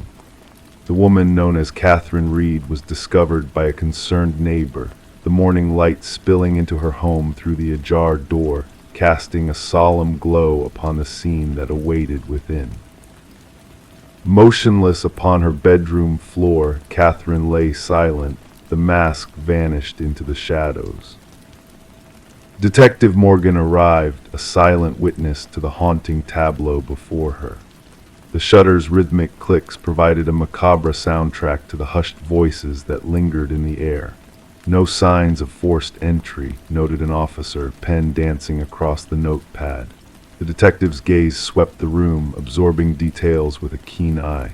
A drawer left slightly ajar, a lipstick-stained water glass perched upon the nightstand, every element seemingly ordinary, save for the life extinguished within those walls. The medical examiner, face etched with solemnity, declared the cause of death elusive at first glance. No visible wounds, no traces of a struggle, only the frozen mask of terror etched upon Catherine's features. Catherine, an art appraiser of quiet repute, was remembered by colleagues for her discerning eye, a gift for unraveling the threads of authenticity. She could discern a forgery with a mere glance, her boss reminisced, a note of sorrow threading through his words. The detective pondered the possibility that Catherine's expertise had led her down a path of peril. A visit to the now empty costume shop unveiled a tale veiled in mystery. The shop owner, his demeanor fraught with unease, revealed the mask's enigmatic origins, a relic of a clearance sale, a phantom from a forgotten estate. Whispers of strange occurrences haunted the shop, a legacy of a collector's untimely demise. Forensic revelations unveiled a chilling truth, microscopic fibers, a macabre tapestry woven into Catherine's final moments. Human hair intermingled with an unknown organic substance, defying identification. Threads of fate intertwined with ancient evils, linking Catherine to a legacy of terror that spanned decades. A retired detective, bearing the weight of unresolved cases, shared a revelation cloaked in shadows. Inside each mask, ancient symbols whispered of a ritual steeped in darkness, a dance of souls entwined across time. Catherine's hidden journal unraveled a tale of dread, of a malevolent force that lurked within the mask's hollow gaze. The investigation spiraled into the abyss of the unknown, each clue a thread in a tapestry of horror. The medical examiner's final verdict, cardiac arrest induced by unfathomable fear, haunted the detective's dreams. Surveillance footage unveiled a spectral figure, a mimicry of Catherine's form shrouded in the mask's chilling visage, a puppeteer of terror. The missing mask remained at large, a phantom drifting through the annals of time. Its reappearance in a distant vintage shop, a mere whisper in the winds of fate, eluded capture once more. The detective, keeper of Catherine's truth, harbored a silent vigil, a sentinel against the encroaching darkness. As night descended, she would startle awake, a phantom touch of fear lingering in the air. Windows secured, doors locked tight, she steeled herself against the mask's insidious allure, a predator seeking its next prey. The cycle continued, a macabre waltz of death and rebirth, the mask's hunger insatiable, its gaze fixed upon a world awaiting the chill of its embrace. Story 23: Secrets Unearthed. Renovations always bring forth unexpected discoveries. Hidden relics of the past emerge from the shadows, old newspapers, shattered trinkets, faded photographs. Yet when Sarah and Michael decided to uplift the floorboards of their newly acquired Victorian-era home, they stumbled upon a cryptic surprise, a letter neatly folded beneath the wooden planks. The paper, fragile and worn, bore a message that sent shivers down their spines. Don't trust the one who knocked. As the echo of 3 sharp raps reverberated through the silent house, a sense of unease settled over the couple. They had been drawn to the charm and history of the estate, acquired at an auction, but never fathomed the unsettling revelation lurking beneath its surface. Detective Alina Reed, with her seasoned partner by her side, arrived at the scene. The floorboards lay open, unveiling the dark void beneath. With hands weathered by years of unraveling mysteries, Reed gingerly retrieved the note, conscious of the unavoidable contamination left by the couple's touch. The fear etched on Sarah and Michael's faces seemed genuine, prompting Reed to delve deeper into the enigmatic history of the house. Background checks on the couple uncovered no cause for suspicion. Newlyweds with impeccable credentials and stable lives. However, the dwelling itself harbored a complex past. Once owned by the Hargrove family for generations, the residence had stood vacant for 2 years following the passing of its last inhabitant, Margaret Hargrove, an elderly recluse with no known enemies or suspicious circumstances surrounding her demise. Forensic analysis dated the enigmatic note back approximately 2 decades. The script bore traces of distress, hinting at fear or urgency. Margaret, in her 60s at the time, had lived with her late husband, Franklin, whose passing preceded hers by 5 years.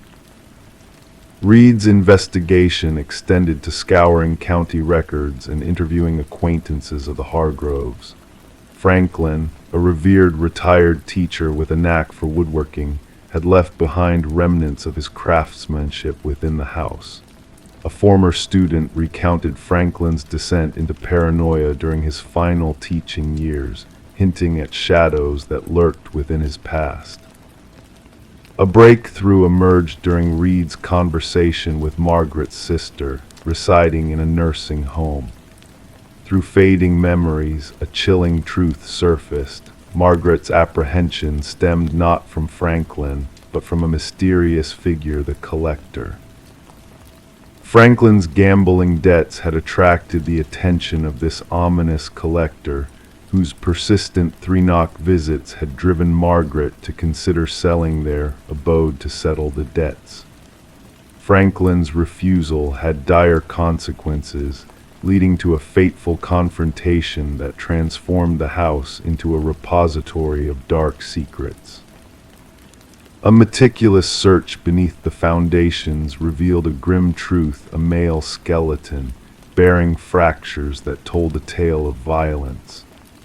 Dental records identified the remains as Victor Mercer, a notorious loan shark and gambling collector who vanished without a trace 2 decades prior. Forensic evidence intertwined with Margaret's hidden diaries unveiled a harrowing narrative of fear, devotion, and a desperate attempt to conceal a dark chapter in their lives. Franklin's clash with Mercer had culminated in a tragedy that haunted the house for years.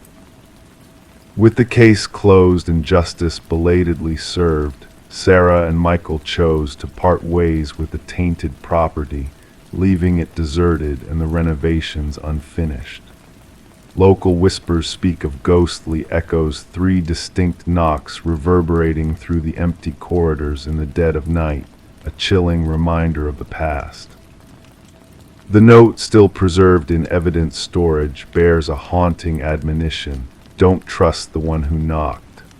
As Detective Reed concluded her final report, she pondered the enigmatic nature of unresolved mysteries where the truth may never fully come to light, leaving shadows to linger in the stillness of the night.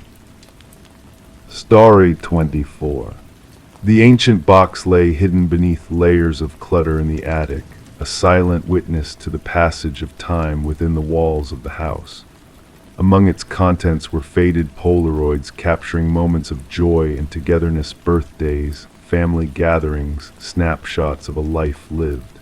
All seemed ordinary, innocent, until her fingers brushed against the last photograph in the stack.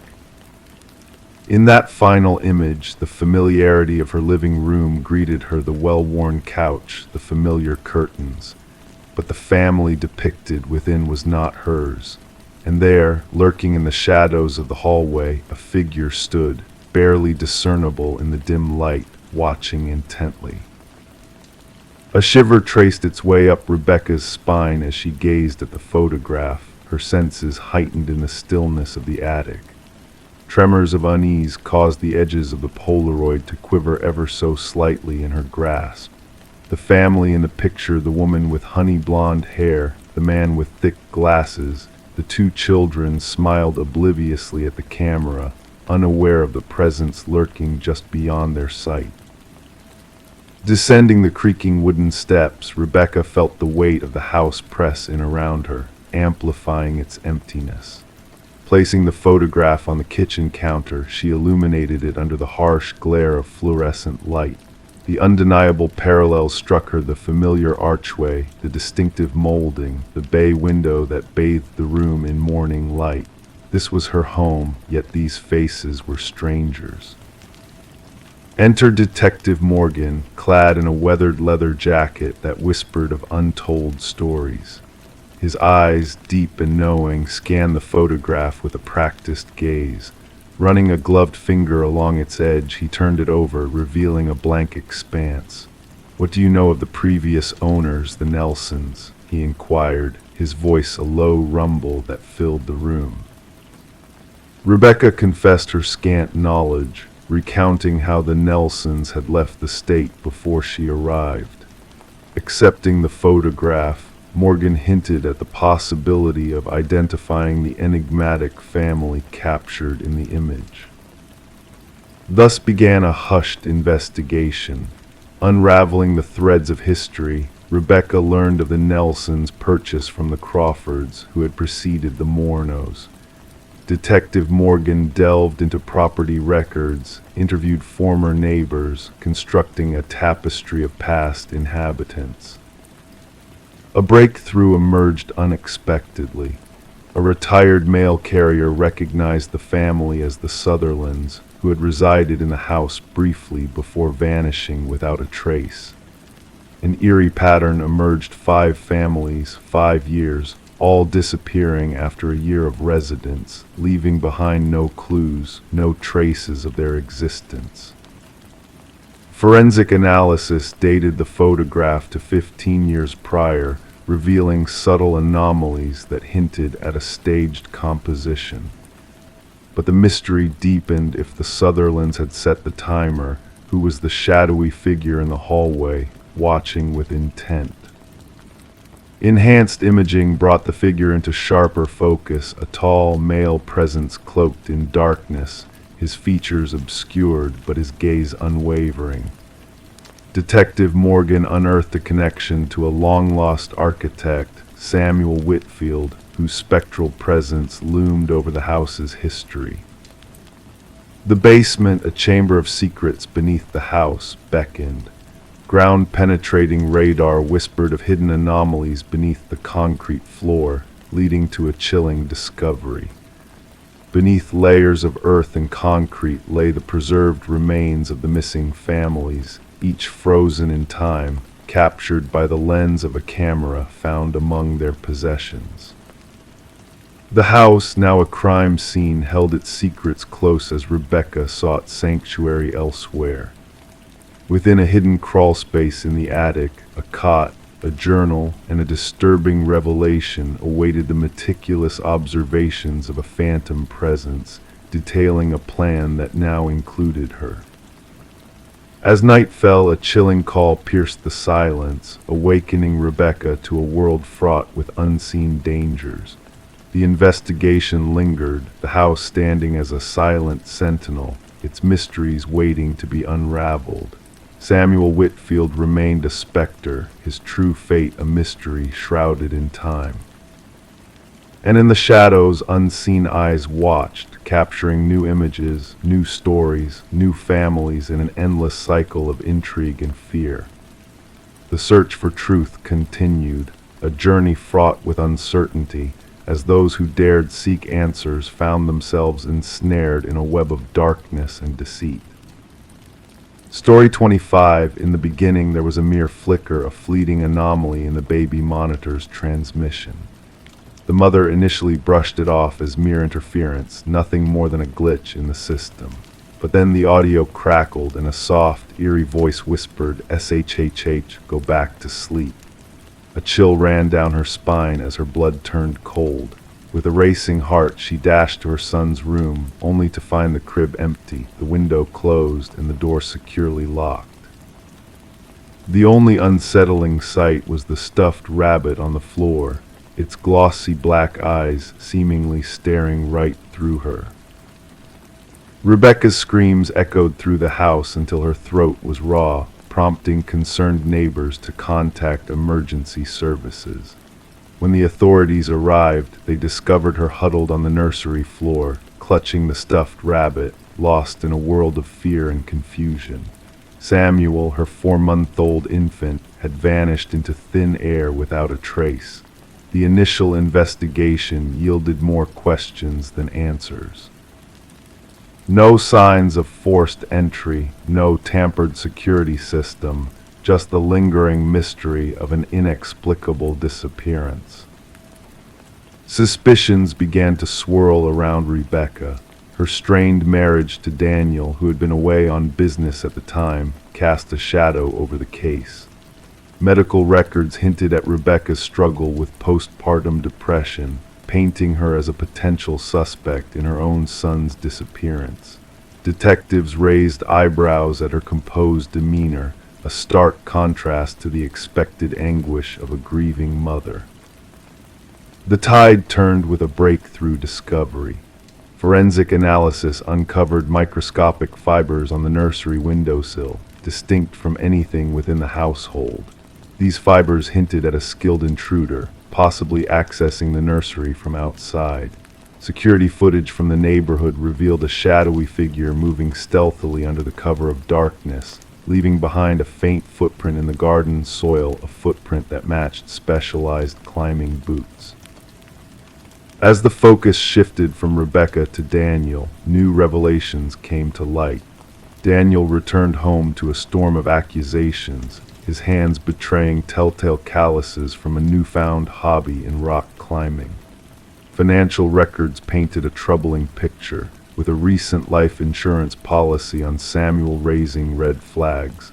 Mysterious phone calls and a hidden second family added layers of deceit to the already convoluted tale. The investigation took a chilling turn with the baby monitor at its core. Digital forensics unearthed a sinister hack, revealing that the whispered voice did not originate from inside the nursery, but was a remote intrusion. The trail led to a basement where Samuel was found alive, under the care of a woman named Elaine. Her vacant eyes spoke volumes as she was apprehended, unveiling a connection to Daniel's past, a past filled with loss and obsession. Elaine's twisted loyalty to Daniel unraveled a web of deception. Encrypted messages, climbing equipment, and damning evidence tied Daniel to the elaborate scheme. During the trial, the haunting audio from the baby monitor played, capturing not just the whispered words, but also Daniel's unmistakable cough, sealing his fate alongside Elaine's. As justice was served, Rebecca and Samuel sought solace in a new beginning, far removed from the shadows of the past. The case left a lasting impact on child abduction investigations, prompting a reevaluation of security measures and technological vulnerabilities. Samuel, shielded from the horrors of his infancy, grew up unaware of the darkness that once engulfed his family. Rebecca safeguarded the stuffed rabbit, a silent witness to the truth that unfolded that fateful night. Its glassy black eyes held the secrets of a story that transcended the confines of reality, a story where the baby monitor, with its whispered truths, unveiled the depths of human betrayal in the quietest of whispers. Story 26, the hushed whispers of the old library's imminent demise filled the air like a melancholic melody. The workers, their faces etched with determination, toiled tirelessly to dismantle what once stood as a bastion of knowledge. Amidst the clang of metal against stone, a serendipitous stumble led to the unveiling of a long-forgotten secret, a hidden latch nestled within the embrace of a weathered bookshelf.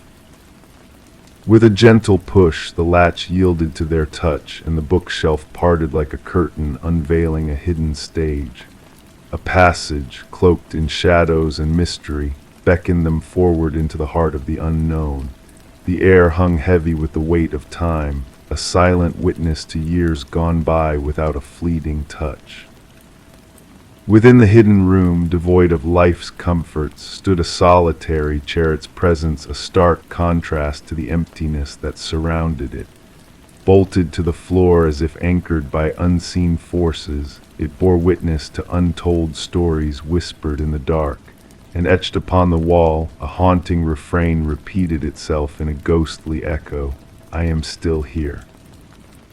The call for order pierced the eerie stillness as the construction foreman's voice crackled over the radio, summoning the guardians of law and order to the scene. Detective Morgan Walsh, a seasoned investigator with weathered eyes that had seen too much, arrived to confront a mystery unlike any he had encountered before. Standing at the threshold of the hidden chamber, his flashlight pierced the gloom, casting long shadows that danced with the cryptic message scrawled across the walls.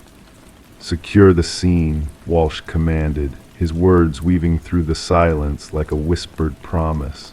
"Let no hand disturb the truth that awaits the light of scrutiny." The layers of time peeled back to reveal a tapestry woven with threads of intrigue and tragedy. The library, once a sanctuary of words, bore the mark of the Harrington family, a lineage steeped in privilege and shadow. Their gift to the community had harbored a dark secret, a specter of a daughter lost to the mists of uncertainty.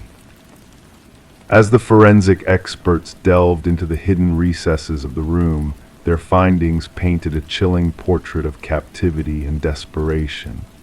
Hair and fibers clung to the chair like silent witnesses, while the walls whispered secrets in the language of blood and skin, a tale of struggle etched in the very essence of the room's existence. Walsh, with a dogged determination born of justice, delved into the annals of the Harrington legacy. The pieces of the puzzle fell into place with a disquieting precision, the timing of the library's donation, a contractor's meticulous craftsmanship, and a family's unspoken grief, all intertwined in a macabre dance of deception. The revelation of DNA evidence, a silent herald of truth, shattered the fragile faade of uncertainty. Rebecca, the lost daughter of the Harringtons, had not vanished into the night but had been ensnared in a web of familial treachery. The chair, a silent sentinel, bore witness to a crime of unspeakable horror.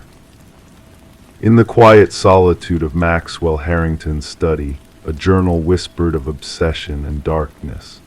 The ink-stained pages bore witness to a mind unhinged by fear and greed, a heart consumed by a darkness that knew no bounds.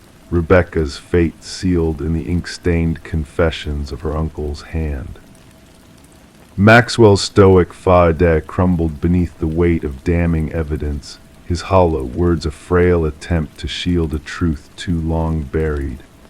The echoes of Rebecca's final moments reverberated through the halls of justice, a requiem for a life cut short by the hands of kin. The excavation beneath the hidden room unearthed more than bones, and dust it laid bare the shattered remnants of a family's legacy tainted by bloodshed. Maxwell's sentence, a bittersweet symphony of closure and grief, echoed through the halls of the courthouse as justice's scales tipped in favor of the fallen.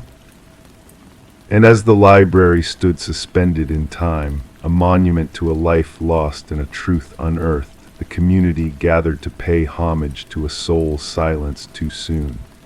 Flowers adorned the entrance, a tapestry of colors woven in remembrance of a daughter who had whispered from beyond the veil, "I am still here."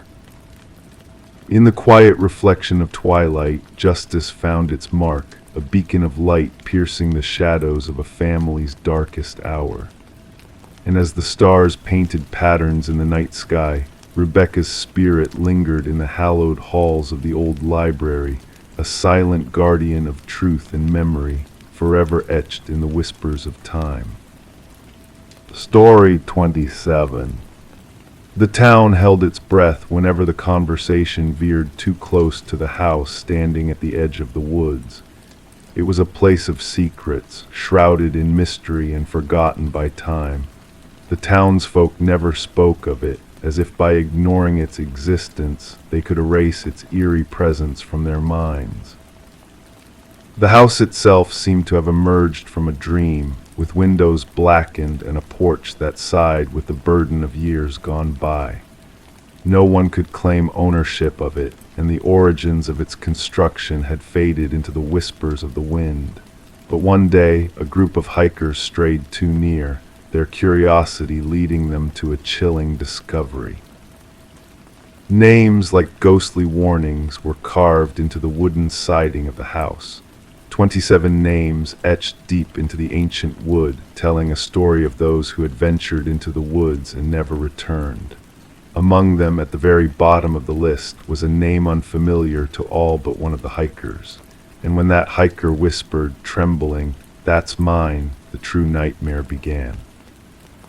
A call pierced the stillness of the night, a voice on the other end belonging to Mason Wright, the lead hiker who had found his own name etched into the abandoned house.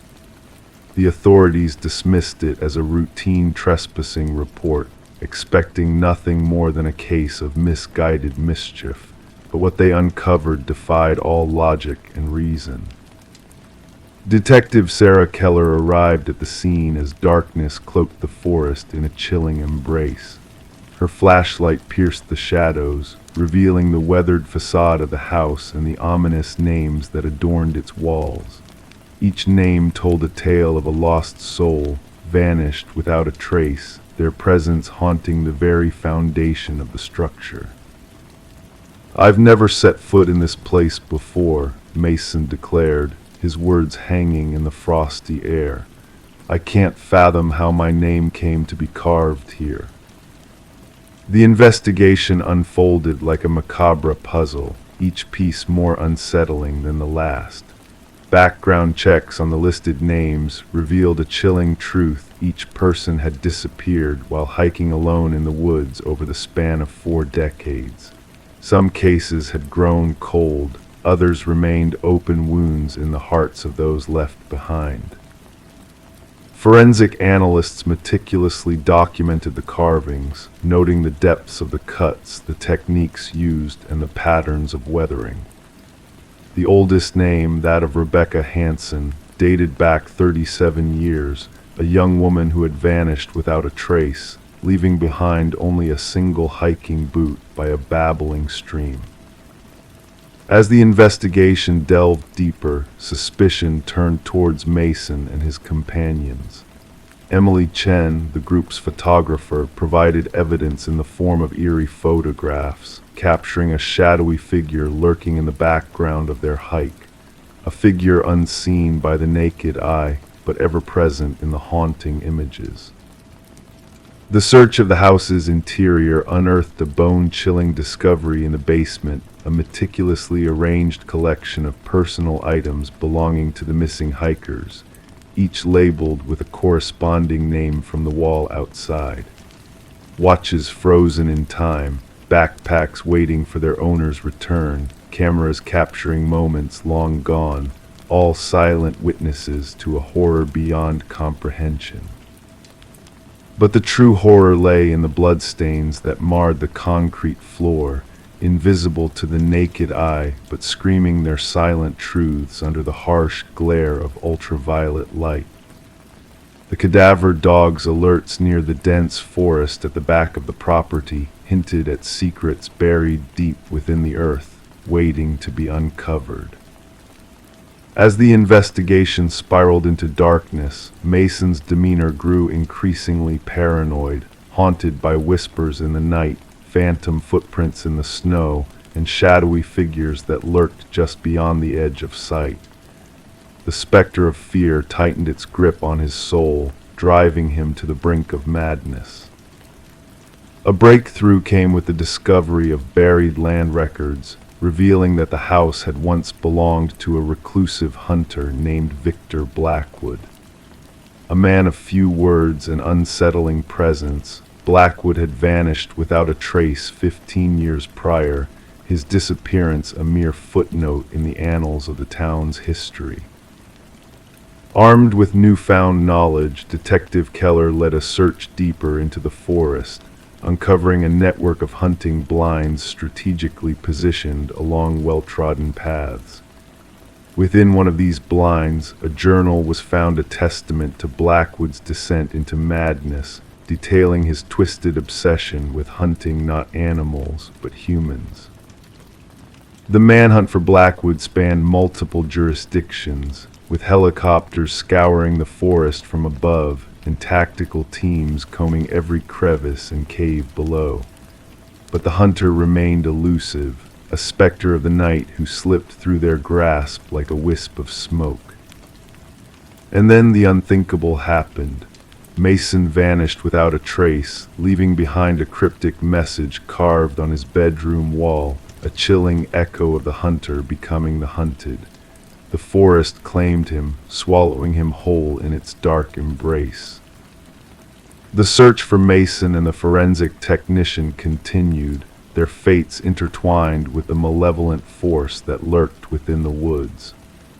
A hidden workshop, a freshly carved name, and a sense of impending doom hung heavy in the air as the authorities braced themselves for the final confrontation.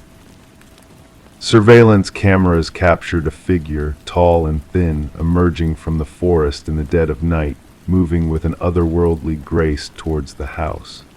Tactical teams closed in, the trap set to capture the elusive hunter once and for all. But as quickly as he had appeared, the figure vanished into the shadows, leaving behind only a sense of dread and foreboding. To this day, the house stands as a silent sentinel, a testament to the horrors that lurk within the woods. Mason and the technician remain lost to the darkness, their fates intertwined with the names that adorn the walls, a chilling reminder of the price of curiosity and the dangers that lie hidden in the shadows.